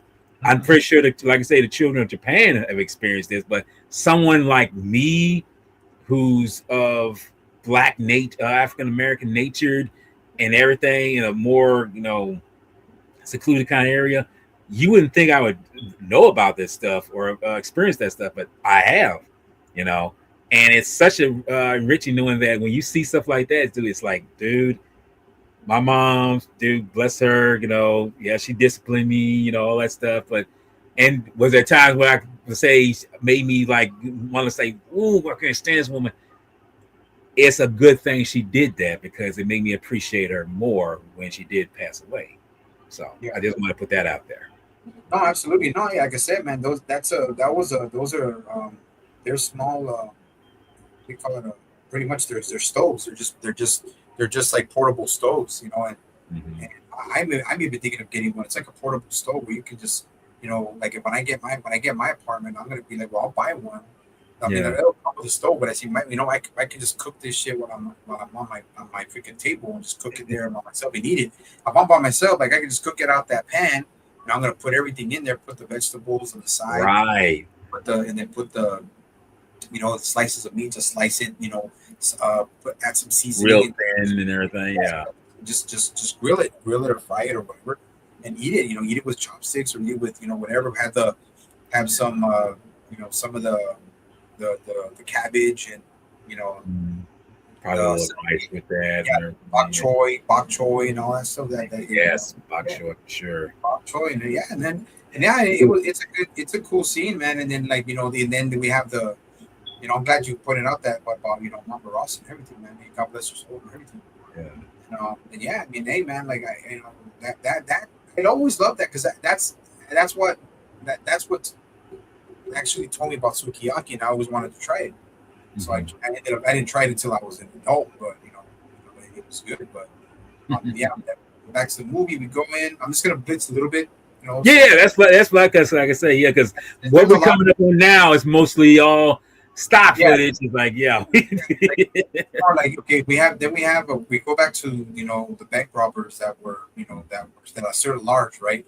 They stole 50,000 yen, which is only like 20,000 American, but pocket change. We have two officers coming in and making sure that we have two bank robbers at large, so then that lock your cars up, people selling it, whatever, this and that. Right. And we go that, and then we go back to Chiro again, coming back from school, going into going into that building finally that he wanted to go into. And then he goes in and finds that these two robbers. One of these robbers is so stupid. I don't know. He was so stupid to drop his fucking license. And then he dropped. How does that happen, dude? It's like, dude, you drop it, dude. It's a Godzilla movie, so I'm like, I go with it. So and then you have to have a story. And he goes in. He finds these old, I guess, aviator or headphones. Headphones, yeah. Yeah, aviator headphones, a bunch of cool stuff there, and he gets it, and then he finds the license, right, and then he goes back, he's leaving, and then this is where the robbers find out, and the robbers like, dude, you're so stupid, dude, that kid just took your fucking license, like you're that stupid, dude, and I was like, hey, bro, hey, what can you do? It's a Godzilla movie, it's a kids film, right? It's considered a comedy. I just read it earlier. I didn't even know it was a comedy. Nah, So, you can definitely call it a comedy for sure. um, and then we go back to the point where he's going back to his house. Now these guys have to stake out and keep an eye on where he lives because he can't lose his license, right? They can find out who he is. And he goes back to his apartment, and then this time he goes back to Monster Island, and then we have the old stock footage, Ibra, Kumanga, more interaction with Minya, Gabara, all of that stuff. Mhm. And then wakes up again, and they actually find him. When he wakes up this time, they find him, and they find, hey, gotta get the wallet back. Now he's a hostage, and they take him back to that freaking broken down old building. And now they're gonna try to, they got to get out of there. So now we say we're not gonna kidnap him. We'll let him go once we're in the clear, right? Mhm. And he falls asleep. He falls asleep again, and this time, Minya does some other stuff. Fight. Learns how to. He's learning how to use his fire breath and Godzilla's. Yeah. Some more stock footage, and he has the earphones on still, whatever. And this time, he goes back. This time, and they find out that these guys are really they're trying to steal. They're gonna steal old man Tony Baker's car and all that stuff. So Mhm. he falls asleep this time while he's in there while he's captured. So this is where it gets good for Minya and for the film, right? Where Minya's he goes back, falls asleep. This time he's back there, and Gabriel's beating the dog shit out of Minya. He's beating Yeah. like really bad, dude. And I'm even like, damn, like when I was a kid, like, damn, maybe somebody help him, dude. He's just a little guy, right? Yeah, this is what can I intervene? This is something I'll never understand. Maybe this is because they want to see this person like step up to the plate and really show that it's like I can't be bullied. It's like, okay, I get that, but if the person is a little bit bigger than the other person, it's like, come on, man. It's like y'all should be the what you call the olive branch in terms of don't let that interaction happen. But it's like, nope, we gotta see if you can stand up and because that's something I've always had to deal with, growing up, had the adults saying like, you're gonna have to learn how to fight these person because I can't fight. And maybe that's the point of the story is I can't fight all your battles for you. I guess maybe that's what it boils down to. It's like I get that, but it's like, dude, and truth be told, I didn't necessarily want to fight these guys because I can get my ass kicked. Believe it or not, it would be years later when I was a little older, I realized like I know why now I didn't want to really fight these individuals. It wasn't because them beating my ass. If they beat my ass, it's like, okay, fine, Danny. It was more like what would come out of me in terms of me unleashing hell on earth or scorched earth on these individuals. Because that was something that scared me. That really, like I say, I knew.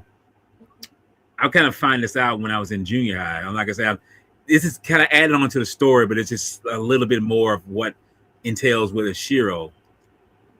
This is kind of the thing where I realized that what would happen if I unleash a part or hell almost all of my aggression on somebody that pushed me to the limit. And I feel now that if I had went total scorch off on somebody, I said this to you before, and I think I've said this to other people. I would have made sure that that person wouldn't get up in terms of I want to make sure that they are so down that they're paralyzed. And to me, that still scares me now because it let me know that no, you don't want to know what you're capable of doing. And I don't want to do that. And that's why I say I don't want to bring harm on anybody, because as much harm as they do to me, yeah, I'm going to try to defend myself. But if I go to the limit of I'm going to just break this person's legs, break their arm, almost break their neck. No, I don't want to know that, And this is why I say, for me, for me personally, I'm thankful that I never knew what that was like of me, because I've come close. I've come close to doing something like that, and it's like, thank God I never went that way. But now when you see when you see Gabriel, beating up Minya, it's like he's tossing him around, he's body slamming him, at this point right here, But yeah, but I'll let you go ahead from there. Hey, we're almost done. We're almost done. It's just a. Oh no, I got it. Yeah. No, I understand. I understand. Trust me, you don't want to do it because I've done it. It's you already know that you already know what I've done, dude, and I'll just say at first you feel exhilarated. I was exhilarated, but the next day I was like, holy shit, what if I killed that guy? You know what I'm saying? But thank God they called an ambulance and they were able to get up and stuff like that. So I'm okay with it. And then my own family too. I beat the dog shit out of him, bro. Bad. Same. Like bad. But anyways, like I said, it's better you didn't. You don't want that on your. You don't want that shit on your conscience. Yeah. And you don't want to go to jail either. You don't want to be in prison for this. Well, it wouldn't be so much the jail part I'll be worried about. It'd be more like, what did I do to this person? Because I feel exactly. I mean, the crime should fit the punishment should fit the crime, or the crime should fit the punishment. However you want to say it, but yeah. Yeah, and for me too, when I've done stupid shit, bro, karma. I already told you. I know karma paid me a visit a few times. I know what karma is. I know karma really well. And it's like, but like I said, anyways, bro, back now he's getting kicked badly, and he's like literally like fucking like scared. He's literally fucking he's terrified. Gabriel is not a small person, right? Pretty sizable, pretty huge, and but like he gets lucky where he gets slammed, but Shiro ends up dropping a freaking boulder on his tail, and he literally has a heat ray come out and it blasts freaking Gabriel right in the face, dude. And dude, that I'm surprised that didn't fucking blind him, dude, because he was literally like freaking, oh my god. He was like, oh, my face, you broke my fucking face. Like imagine if he's able to know how to use it, Gabriel would be freaking fried already. Right. So he does that, and then now he's toying with Gabriel, and then he runs away, and then Ichiro's like, hey, yo, Ichiro, he goes, he says, hey, come here, Minya, come here, I got a plan. So he has a plan. And they want to use it's like a seesaw type of mechanism. It's like a big thing it's like a big huge rock that's on a like a seesaw. It's kind of like a seesaw, right? That's basically what it is. They lure Gabriel on that one, and then Minya, they plan it where Minya goes and gets on the other end, and he jumps on it and he lands on it, and then they plan it and they execute it, and freaking Gabriel goes flying, dude. He goes super freaking flying, dude. And when he landed, bro, and he got up, he was like, holy shit, like, okay, that's it. Minya gets his first victory over. Right. And then Chiro's all cheering and everything, and then Godzilla's right there. Godzilla even witnessed some of this and told him, hey, you're gonna go fight him, go fight your own battle, right? Go fight him. Right, exactly. But Godzilla didn't want to do that to punish him. He wanted to just teach him, look, I'm here, I'm still gonna support you. And then he does support him when Gabriel is electrocuting him. Godzilla shoots him in the leg, and then he's like, "What the hell?" And he's like, "Come on, bro!" He's like, "It's me or my son." So he's like, he don't want none of Godzilla, bro. Right. And can I interject one thing real quick before you go further? When we see him first electrocuting Minya, I don't know if that was the suit actor's intuition to do this, but when he's getting shot, he's doing like Mr. Roboto. Robot, yeah. I'm like, what is that? I had to bring that up because it's like that is such the weirdest move he's doing. I was like, oh shit, okay, like, but go ahead. No, yeah, I agree. Like, I mean, well, they have to make it look like he's getting electrocuted. So, but I get it. It's funny. Like I said, there's a lot of funny parts in this. Especially especially those two numbskulls, those two fucking bank robbers. Yeah, the bank robbers. Oh my god. We'll get to that towards the end, but Yeah. yeah, it's like you stupid. Because like it's like it's the shit he does, the shit the banter they have between each other. Because that one of them was stupid, the other one's just a little bit stupid. Mhm. But anyways, Godzilla and Gabra's beaten. Minya won his first battle, and Chiro and Minya are cheering up, and Godzilla goes and walks there, and he's telling, yeah, good job. He kicks freaking Gabra in the leg, and then Minya kicks her in the face, and then we have Gabra totally fucking. Now he's like, he lost his mind and gone and attack Godzilla, which was dude, bitch move, man. You gone fucked up, boy. You gone fucked up, and you gone fucked up bad, boy. Let me tell you, boy. Boy, let me tell you, boy. And then, like, nigga, please, it's like this. Nigga, please, like, come on, bro. Like, I mean, how you gonna seriously? How you literally gonna like sneak, like just bite somebody? Dude, no, you ain't. That ain't happening. Well, dude, we know what he does to Gabra. But Godzilla manhandles him. Yes, like a rag dolls him and everything, and tries a little here and there, whatever, and he's shoulder throwing him, churro throwing him, and he gets nothing off, bro. He just gets to shock him, but I think when he shot Godzilla, just gave Godzilla a power up.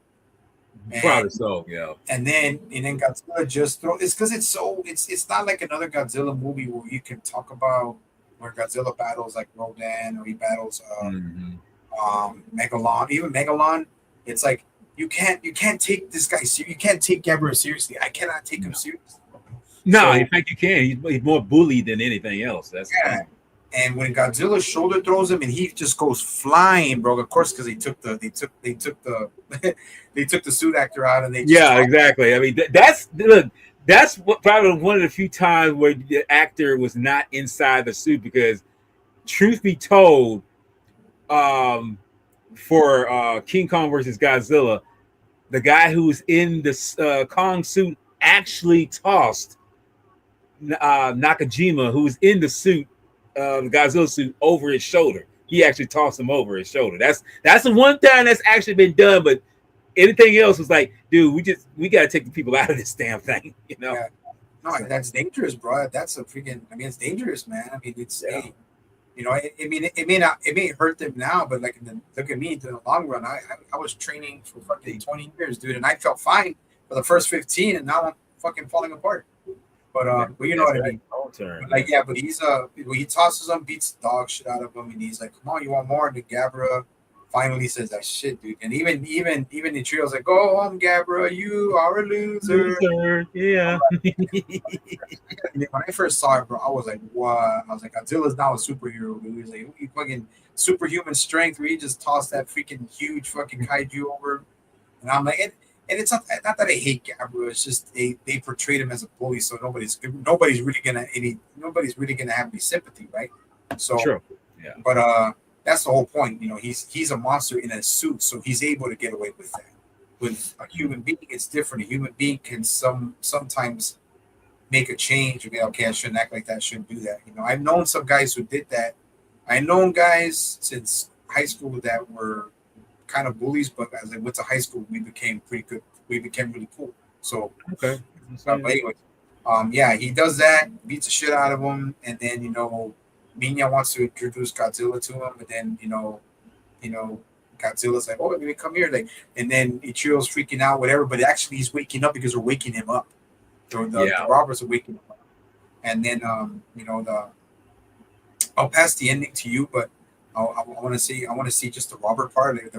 Like Ichiro puts like little booby traps, and he freaking literally has them running around in that abandoned building, dude. And these guys are just they played the part great. I mean, they played the part great as some falling, making weird sounds, falling on their head with the boxes in their head, and falling through the hole and saying, "You stupid." Yeah, like they're almost like a Abbott and Costello kind of duet in a sense. You think about that. And and unfortunately, Ichiro, they're about to leave, but Ichiro says, thinks about what Minya told him in his dream, that Godzilla wants us to fight our own battles and not be cowards. So I'm like, Mhm. okay. But remember, Godzilla's a superhero at this point, so you can't always agree, because when you're a kid, like like during my time, I couldn't just beat up every fucking buddy. I Yeah. couldn't just do that, because that's why my parents kept going to the office so much, because I was always getting into fights. So, there's a time where I had to tone it down. But Right. but I mean, just so you don't get in trouble. But he gets out of that thing, because these robbers they can't even tie a kid, right, bro? He gets out of it himself. Yeah. They're that dumb. But see, that's the story. That's what they're supposed to do. Mhm. Right when they're messing with the car, and then they just slam it and it starts, and then Mhm. Churro gets out and he attacks them. He starts attacking one of them, bites them. The guy, when he's biting, the guy is screaming, ah! Like, yes, fighting back. Yes. Yeah, fighting back, doing what Minya did, And remember, this is fabricating from his dream, bro. This is just from his dream, from his imagination. Yeah. But he's using it to help him to give him some conviction, to give him some courage. So he Mhm. uses that, goes back in, has them all through a maze and freaking booby traps, and then finally sprays one of them with an old what do you call it, fire extinguisher, Fire extinguisher. and then he goes running, and he drops it, goes running out, and then the cops, and right away the toy maker saw that, hey, this car looks pretty familiar. Oh shit, it's my fucking car. I'm like, how you not know your damn car, dude? Like, this is my fucking car. And then they want to call the cops, and they have to pay for it and everything. And then the cops show up, and then Chiro's running out, and then he hears the sirens. And then the two bank robbers come out. One's full of freaking foam, and the other one's trying to nonchalant walk away. Yeah, I was like, hey, you come here. Hey, you come here. I was like, come on, dude. He's just like, hey, you come here. I mean, you're really gonna try to? This ain't no cartoon. I mean, it's like, dude, you really try to tip them your way out? No, it's not working. Yeah, so they capture him, they get him, they find the yen, and toy maker's holding the churro and tell him, yeah, is your mom? They're not here yet. Like, they're not going to be there, and he starts crying, and you feel a little guilty for him, but yeah, man. Now I'll pass the ending to you, because I know me and you are both gonna love this part when the toy maker, when Ichiro gets up for school, and he's getting hounded by all these reporters, and what he says about Godzilla. So I'll leave that part to you. Yes, because this is, in truth be told, I like this part, truthfully, because I feel it's something that needs to be addressed when you watch this, because it's the next morning, and it's kind of funny when we fade into the dissolve of the industrial environment that we're in, because we got to remind ourselves we're still in an industrial area, and the mother's talking to Shiro. And she said, I promise not to work so late in the day. But this is where we realize Ashiro, for how young he is, he's actually matured through this little incident. He realized, like, well, look, you and daddy have to make money. You have to make a living. So I'm your child. So all I have to do is just, try to be patient and understand. And I have to say, that's for me something I've learned in time, because I used to be so impatient about a lot of things when I was younger. But this is one of the reasons why my patience level is a lot higher than when I was younger, because I think it was taught or self-taught with me. So I had to learn to, like, say, understand that certain things can't just come like that. Some things have to ride out the way they should, and we press on. But anyway, he leaves, he goes to school. The mom's kind of weeping, because it's like, did I kind of lose my child? Or could I say, or not so much lose my child, but I could have, could I have lost my child in the sense of physically something happened to him, and that's, like mothers, not even gonna say just mothers, parents in general think like that, because they were like, we work, we try to provide, but then it's like, your presence is more important than the job that you ever own, that job you ever attend to, because if you have children, you got to be sure that you're there for them, not just mentally and spiritually. You got to be there for them physically. You have to be there for them.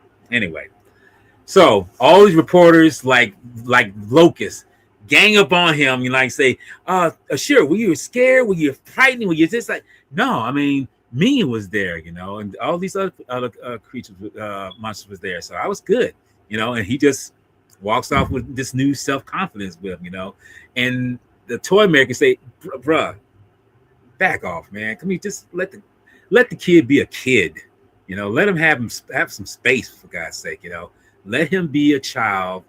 Let him not be indulgerated with all this crap, because it's like he's trying to be a kid. Y'all trying to get stories like y'all never, experienced something like this in terms of like these things happening, But he explains to them that Ashiro was basically someone that confided himself to say, hey, I thought of the monsters as a way to escapism. And knowing that, because that's kind of funny. This movie has, and that's with a lot of these movies, they have this underlying message that most people will never see or miss, because it's like it's so embedded. It's like you have to look with your blind eye to see it. But he basically tells them like Ashiro was looking at the monsters as something to escape from the realities of what we see today, and that was what helped him defeat those criminals who were not that smart to begin with and get away. So he's explaining to them, and it's kind of funny how he has to explain to them in a child mind's, like, because these are adults, but it's like they don't understand why why the kid is like this. He's like, no, he's a child, but he's somebody who understands the benefit of being who he is and learning from something that he imagined, because the monsters was something that helped him to be a better part of himself and a better him. But anyway, so as he's walking to school, his girlfriend, I might as well say, go ahead. I want to add one more thing, bro. This is the thing that hit me a lot when I watched. This is what the toy maker was saying at the end. He says give it, give him some, cut him some slack. He's a little kid, but remember, Minya is the son of Godzilla. And the way us adults see heroes, policemen, firefighters, paramedics, the way we see big heroes, he's been inspired by a monster. Yeah. And that's where I was like, wow. I was like, what, it's because it's true, because like, and I resonate with that because Godzilla was my hero. You know what I'm saying? And it's based off of, like he's saying, it's like, they have superheroes, we have heroes, this and there, but he says his hero and his inspiration is Minya and Godzilla. Like those are his inspirations. Like you said, that he's inspired by a monster the way we're inspired by other people who are cops, firefighters, paramedics, and all kinds of. There's a lot of people who have real jobs that are very dangerous. So that's what I wanted to just add. But just add on a little bit more. But that's the thing right there. Sometimes the imaginary does better, and usually if they're human being looking, that's the thing. But I can really say that about my own mom. She was like a superhero to me, because of the things she had to do, real world stuff to get by, with what was going on, I mean, like I say, I can tell that years later, that's like, okay, this is what she had to endure, but at the same time, what entails that had to be done in order to do that, to me, that's a real superhero. And like you say, Godzilla, I feel will always be that superhero to me, because he is very imaginary, because he is a creature. He is somebody who's on that level of superheroism, and I think that's what it goes down to. But anyway. But one more, and another thing you said. Go ahead. Yeah. As far as like what you say about Mama Ross, your mom, dude, I'm the same way about my mom and my dad are my heroes. They're the ones that if there is any superhero that to me that really existed, close to existing, it's my mom and my dad. Those are the two who to this day still are my heroes, my inspirations. They're the reason why I try my best to take care of myself, so I can try my best to help them. Right. And yeah, you're right, bro. And they're always going to be my heroes. Godzilla, of course, is my hero. You know, fiction, non-fiction, of course, um, but yeah, like as a kid, when I was a kid growing up, that was my hero because I didn't cling to anything else back then. But yeah, just to Yeah. say that. Well, my parents, of course, bro. Yeah, my parents also are my heroes. Man. Always will be. Always will. Always are now and. Yeah, go ahead, bro. But continue. No, not that's what I'm saying. She will always be that particular anvil that keeps me grounded, knowing that that's because otherwise I wouldn't be I wouldn't be the man I am today. So I thank her for that. But like I say, we get to the part where it shows here's a Shiro. He's walking, and here comes, and and I guess maybe because it was the budget thing or something like that, but both the girl and the rest of the band, the band of boys, they're all wearing the same clothes. They ain't changed after nothing. It's like, oh, y'all wearing the same shit from yesterday. It's like, okay. It's like, all right. It's like, I mean, in truth be told, sometimes you had to be, like I say, sometimes you had to wear the same clothing over. I know I had to do that same thing growing up. So it's like, that's not too unheard of. But I feel like maybe that's because this is a movie and it's a kid's story, basically. They can do that. But Gavara basically tries to step up to Ashiro, and Ashiro pretty much say, Gavara, step off, man. Don't come in my face, Otherwise, you're gonna get your ass handed to you. And here come Gavara. Gavara gonna say, what you say, and then we, and then we have these like stop, like say freeze frame moments of Ashiro attacking the guy. And he's like, yeah. Like, what the fuck is this shit? He's taking him like he's literally wrestling him, taking him like he's like, and he literally say, I hate bullies. He just like damn, dude. He's like more aggressive. I mean, he like I say, he takes his head, he like rams into his gut, and he's just like, damn, dude, what happened? Where did this Ashiro come from, man? What's the hell? It's like this. He's like the Terminator come out, or the Hulk will come out. It's like he just taking him down. And Gabara, he's just like, who the fuck is this dude? What the hell going on here? It's like, so he pretty much takes him down, and you see Gabara just kind of like, yeah. Kind of wincing. It's like, what you wincing about, bitch? I thought you wanted your ass. I thought you wanted me to step up to you. What the fuck wrong with you now? So Ashiro, I guess, feeling his ass now. He goes he goes and honks this man's horn on his bicycle for no damn reason. I guess he just said, well, hey, it ain't gonna hurt. But it actually does, because the man falls off the ladder and the paint falls in his face and everything, and the kids enjoy that. They love it, So it's like, oh, Shiro, you're the man, bro. It's like, bro. But you realize what it is. It's just being a kid. It's just adolescence. Kids are gonna do stupid shit. So he runs by the father who's in a train, and I'm wondering. I mean, I'm just wondering. I mean, I don't know if there's somebody just driving it for, but I'm wondering, was Mr. Sahara driving that train himself when we see him pull up and we pan up to him?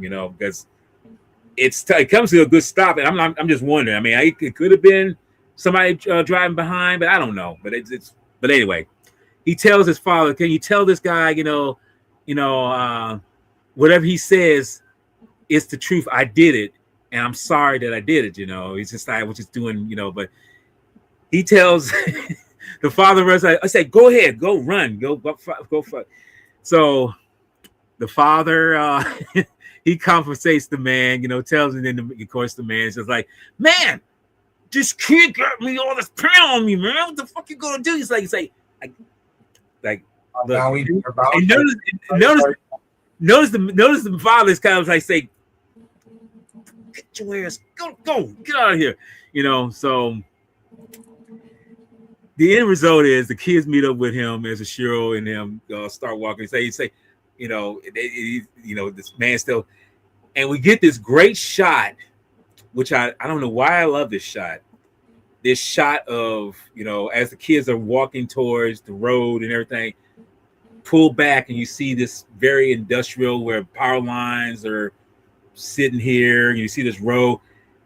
And the thing about it is, again, something else that I personally have lived by most of my life, because that was the thing you see in my environment. Or put it like this, my reality. That's my reality. That was something I had to deal with. But we see that Oshiro, despite all obstacles in his life, he's able to maintain in some sense of overcoming them. And in a way, he's more confident. He's more, outgoing. He's more, sensitive because he's made. I don't think he fought Gabara to, just to defend himself. I think he just wanted to show that I'm tired of being bullied. But after that, it shows that, well, are they friends now? Possibly. I'm not sure. It depends on how you look at it. Did he make new friends? That's what that was kind of the moral of the beginning of the film. Say, hey, your son's kind of shy, right? Now he's not shy. So now he's probably made new friends, and he probably has those new friends. They're probably going to ditch Gabra. They're going to go hang out with Churro. True. So yeah, but that's the moral of the story, man. Like it's, I like the part where the kids they're all running together and they're not running separated. They're running I think Churro might have finally made friends that way, and let go of his fear, and because it was true. Like when I let go of my fear, I'll just say this before we wrap it up that our last takes that I wasn't afraid. Like after I fight it, I wasn't afraid. Like when I beat up some of the I was still fighting, however, but it became so normal to me that I was not afraid anymore. I was not afraid, and I spoke my piece. I still did this, that, whatever. Still asked girls out, still flirted, whatever. But it's like the moral of the story is that he's not afraid, and he's confident, and he can be himself. He can really fully be himself. Yes, exactly. That was the moral of the story. And yeah, man, and I like that. I like the the fact that it you see it as that's part of you because that's what you grew up around. The smokestacks. The industrial aspects of it. Because the way I look at it, it's like, yeah, you find your confidence, you find the fear, but you realize as a child, life's an event. Life is an adventure for a child, especially, and we're all going to experience a lot of things we deal with, But the thing about it is, we don't allow, as you say, fear to consume us, that we can't go out and explore these things, because when we're kids, we're explorers, our minds are just like racing of like Odie, he's like I say, he's an explorer, he's definitely like that, but it's just a beautiful thing, knowing that for me, I grew up around a lot of things, with those kind of things around me and everything, but what's great about it is knowing that, you get the chance to live. You didn't get. I wasn't shut in. Thank God I wasn't. Yes, I love to watch television. Yes, I love to do that. But I was an outdoors kid also. I love to go outside. Adventurous. Climb trees. Do all this. And if there's occasional friends, kids, want to play, do stuff, we do that. And it's fun to know that a child. It depends on how you deal with your childhood with certain things compared to other people, because some people grew up in an abusive home style. I know this is a part. I know this is true. This is happening. I've met people who are like that, and we know that people have been done to some things that they can't talk about. And I feel like I respect that for that, because I realize that. Yeah, there's a lot of dark things that people have experienced in their lives, and thankfully, thank God that the least darkest thing I ever got to was probably just the occasional spanking. But then again, I feel that the spanking, thankfully, is what molded me into the man that I am now. You know, I'm grateful for that. So for Shiro, all it boiled down to was that he personally, you know, overcome something that was already there, but it just needed something to open up and awakening. It was dormant. It was dormant there, but it needs something to awaken him. And I feel Gamera. I mean, I feel Godzilla and Minya, especially Minya, were the things that were the catalyst that did that for him. And as you see, in the end, he's like, "Hey, I had triumphant. I am something that I want to be. You know, I want to be festive and outgoing. You know, and who knows what his future will be. You know, we just hope that it is a good thing. You know, whatever it might be. But in the end, it's like, hey, it's up to him. You know, we don't know where it goes from because that's the thing. Like, took you from a boy to a man. You know, Godzilla and Minya. We'll see where it goes from there. But in the end, that's what it boils down to, the underlying message of that.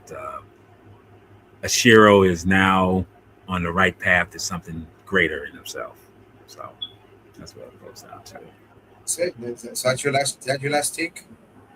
That's pretty much it. I mean, because like I say, it's basically a heartwarming story that you know, some people can say that they don't too care for this film, but I feel that's to me that's kind of like it's kind of misleading, you know, because even for me, could said that before when I watched this the first time, but when you really dial it back, you realize like, no, that's not really true. This film is much more than that. It's got many layers that many people will miss if they're looking at it at the wrong angles. You got to look at it through a certain point of view than what you would usually see it from this view. You know, it's always there. But but like I say, kind of my final take on it is no, this is not actually the worst of the Godzilla films. You know, the worst of the Godzilla films, in my opinion, is the '98 crap. Okay, that's always going to be the worst in my mind. This one topples over that one tremendously, 5-10 times over. So, but no, this film is a brilliant piece of work that Mr. Honda and the rest of the crew brought to light, and it's one of the shortest ones too. It's that this movie is not, it's a little over an hour long, and but I feel that's the thing about it. It doesn't need to be super long. It just needs to be brought to the table of what the story is being told, and I think they did a good job of that, you know. And it's like I say, it's made for kids. It's made for them to understand, and overall, like I say, the movie. Overall, like I say, it's just a part of my childhood. Like I say, a lot of others of my group or who grew up in that environment, at least, you know, that's what it boils down to. And all I'll say is, and I'll give it a rating.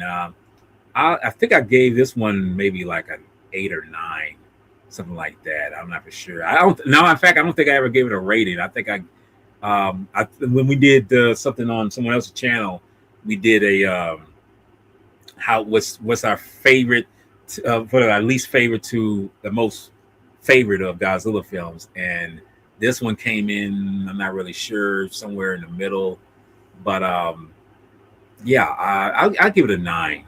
I'll give it a 9 for what it is, because it's more than just some random Godzilla film. It's a really very well made film that people should look at it with open eyes in terms of what it's bringing to the table. I mean, it's like, yes, is it a Godzilla film? It is, but but like all the other Godzilla films, it's much more than that. So I'll leave it with that. Cool, man. Cool. No, yeah, man. Hey, like I said, no, that's okay. Hey, you see it how you see it, man, and you know, I more power to you, bro. And I agree, like a lot of what you said. It's my take is pretty much kind of the same. But it's like more with me. It's more that that I experienced a lot of the bullying and didn't back down from it and took it on head on. And maybe I should have done that all the time. Maybe I should have done that too young. But aside from that, man, it's the adventure. Um, it's a story about, like you said, about Ichiro, man. Who's, we were him. I was him. Like I wanted to get away, and I wanted to get away and get out of that, get out of school for I knew it was Friday to Saturday to Sunday, and I wanted to escape. I wanted to, lose myself in Godzilla lore and go to Monster Island, when I was a kid and do all that. And I loved it, man. I loved it. Like I love that story. And yeah, like I said, it's to me that seemed the best to other people, but I don't care what other people think about it. Like it's something that I loved growing up, and I have that. I was, me and you were Ichiro. I felt like that. I literally felt like I was him, and Yeah. and I related to him so much, and resonated with him so much. And the story about the busy mom and dad, like I had the same thing, but my parents were always working, so I that's another reason why I resonate with it so much. So that's why I enjoyed it so much. And yeah, that we can all complain about the stock footage. I mean, come on, man. It's Yeah. it's just, they wanted to add more stuff to it, but the story about Ichiro overcoming adversity and getting into a situation where he was kidnapped pretty much, and he survived it, got out of it, and then his mom and dad were like, we worked too much, this and that. The mom was very she felt really bad, but she told him, and he said, hey, don't worry, I know you have to make money, and I understand. And now I'm more confident than ever, and I'll be more careful, and I'll learn from my mistakes, as we all do. And Godzilla being on there is a plus. A lot of people are not fans of Minya. I don't hate Minya, dude. I think he's cool. So I think he's all right. I'm not gonna bash on him and hate him like that, because like I said, when I saw him talking the first time when I was a kid, I was losing my shit. I was like, what the hell? And I'm a kid that's constantly being bullied and fighting all the time. And I loved it. Like, I loved it. But yeah, but the story is decent, but it teaches you, especially what old man Toymaker said at the end. He said, we all, us adults, look up to big heroes. This kid is inspired by a monster who's his hero. So Minya's his hero, his friend. Godzilla's his friend, and his hero. So that's why I saw it, and that's why I resonated with it, man. I'll give it a 7.5. Okay. Because like I said, I'm not much for replays, or like the stock footage is just what it didn't do for me. But Right. And yeah. Or fuck it, I'll give it an 8. Fuck it, I'll put the extra 5. No, I mean, is that because I could have easily said that with being lower because of the stock footage, but I let that slide because I realized that's just a part of Shiro's mindset where he's dreaming, and but I respect what you give it, because it's like, yeah, that's what you're supposed to. Yeah, I'll give it an 8, man. But it's like it's an 8, but it's because it's such a childhood memory for me that brought me a lot of joy when I was a kid. Yeah. So that's why I give it. And like I said, who's gonna tell me? Who's gonna have the balls to tell me otherwise? Right. Otherwise, and if they do, well, they'll know what's coming. But I don't. I'm like I said, I'm not something that's being tough. I'm joking around, but I'm just saying that I'm very. I don't care if somebody likes this, somebody dislikes the film, and I like it. I don't give a shit. I still like it. So it's like, but it's I gotta give it an 8, man. It brings back my childhood when I watched it again. I watched it 3 times, and I watched the Japanese version. But to me, it's a good coming of age film for a kid who went through a lot of what I went through. Yeah. So that's why I resonate with it and like it so much. But besides that, man, that's my take. You gave it a 9. I gave it an 8, and Godzilla. That's one of my favorite Godzilla.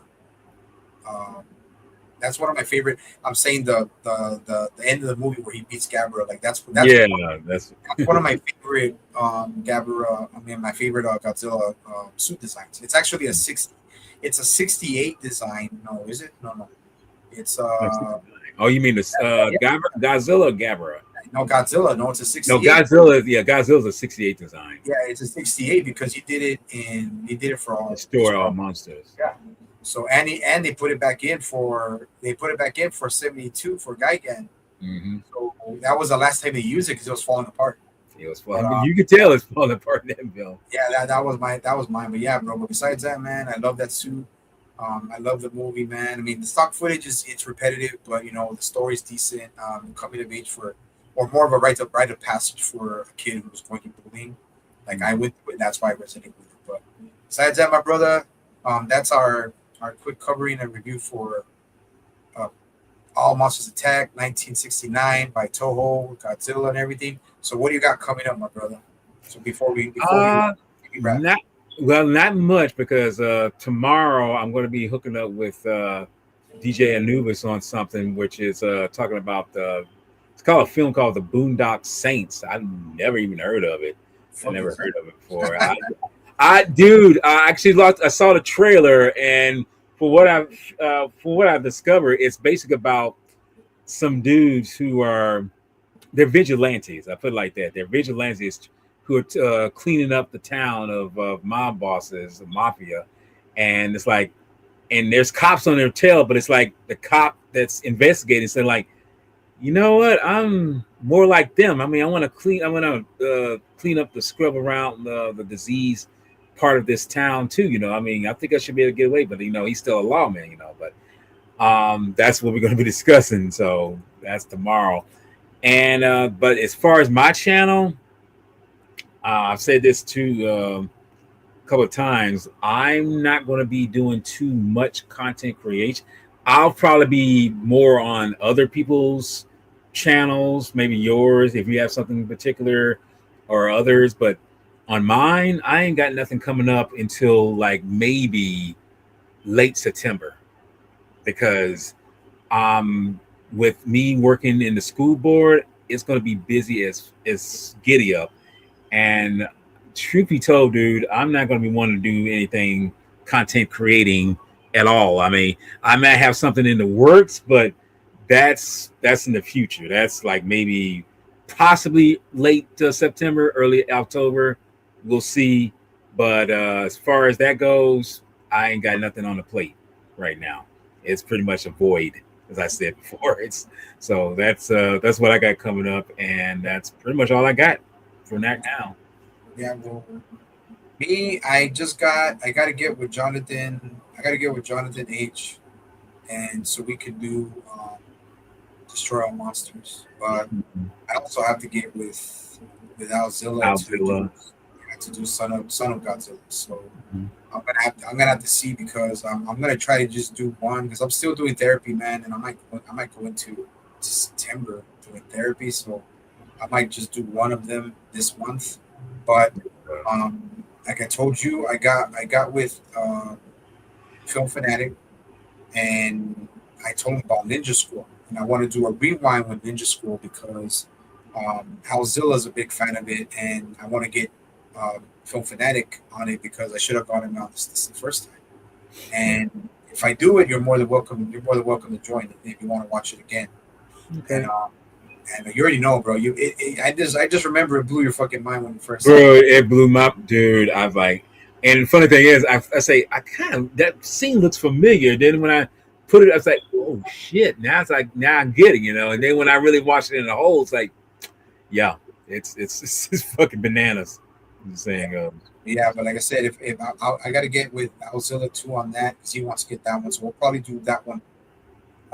We'll probably do, if I do 2, it'll be Destroy All Monsters and Ninja Scroll, just a rewind for Ninja Scroll. And then I got some other stuff down the line that I put on the group, that I put in the group chat, but that's down the line. But yeah, man. So far right now, just Destroy All Monsters or Son of Godzilla, depending on, because John works a lot too, so I gotta see his schedule. But yeah, Ninja Scroll so far, rewind the Ninja Scroll and Destroy All Monsters. So we'll see. I'll keep you definitely updated on that, man. Because like I said, when I said I was gonna take July off, I took all of July off. I believe it. And tomorrow's my birthday, so you know I'm already getting older, man. Fucking 46 years old, bro. Fuck, man. It's a slow road, but I mean it's coming. That's how it works. Yeah, but no, but that's it. Probably just gonna do some stuff with my mom. Probably just go eat tomorrow. Mhm. You know, just probably I gotta edit this tonight, more likely. But yeah, bro, that's pretty much it, man. I got that. So everyone else who was watching, yeah, I'm getting back on the saddle, gonna get more active, but still because I got therapy and I got other stuff going on, I'll probably just try to do 1 or 2 a month. But besides that, everybody who watches my channel, I appreciate everybody watching my channel, man. The algorithm is crazy. I'm not me. I don't really do it for views. We all know that I don't do it for views. But I mean, if people want to watch it, you know, hey, you're more than welcome. But it's always a pleasure to have my brother Jedi Granville, aka Sexual Chocolate, on with me. He is. Remember, we both are co-founders of the Sci-Fi Society, and we're at 36, bro. Volume 36, man. Let's hit 40, bro. Let's hit 40. I was gonna say 40's coming up. It's coming up fast. So. I know 40, bro. We started this in 2021, man, and we're still going. I'm just adding more. I don't want to overload Godzilla, bro. I don't want to. Oh, well, you can make it overload Godzilla. He's just. Yeah, but like I said, I don't want to be like other people who just talk about 3 or 4 or 5 movies in one sitting. Right. I want to talk about one and then get down to the nitty gritty. I got nitty gritty of it, man. And take my time. I got nothing but time. Everybody else who don't have it, that's your fucking problem. But but no, man. But yeah, but we'll I'll keep everybody updated. Everybody who watches the channel, man. But thank you. We are the Sci-Fi Society, me and Sexual Chocolate. We hope you all have a good weekend. We always keep it fucking raw and real, representing Daniel, True Savage, and True Savage, the Sci-Fi Society, and Big Bad Jedi Granville. And we hope you all have a good weekend. And we are out of this bitch. For sure.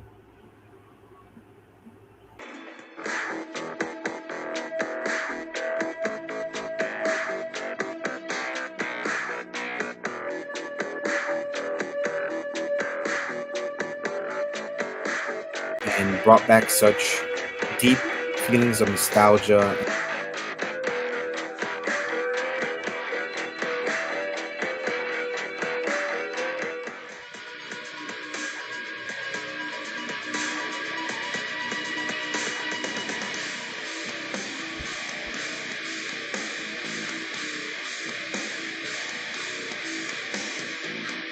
The film fanatic, the legend.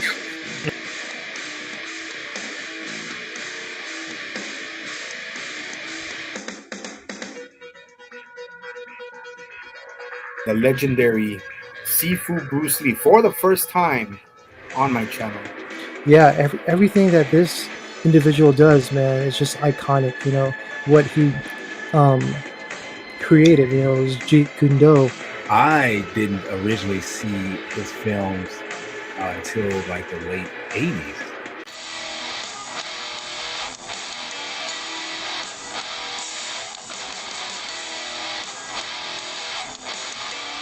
The first True Savage video discussion, volume 1. I used to have a lot more, but all the original Nintendo cartridges, I kind of sold it.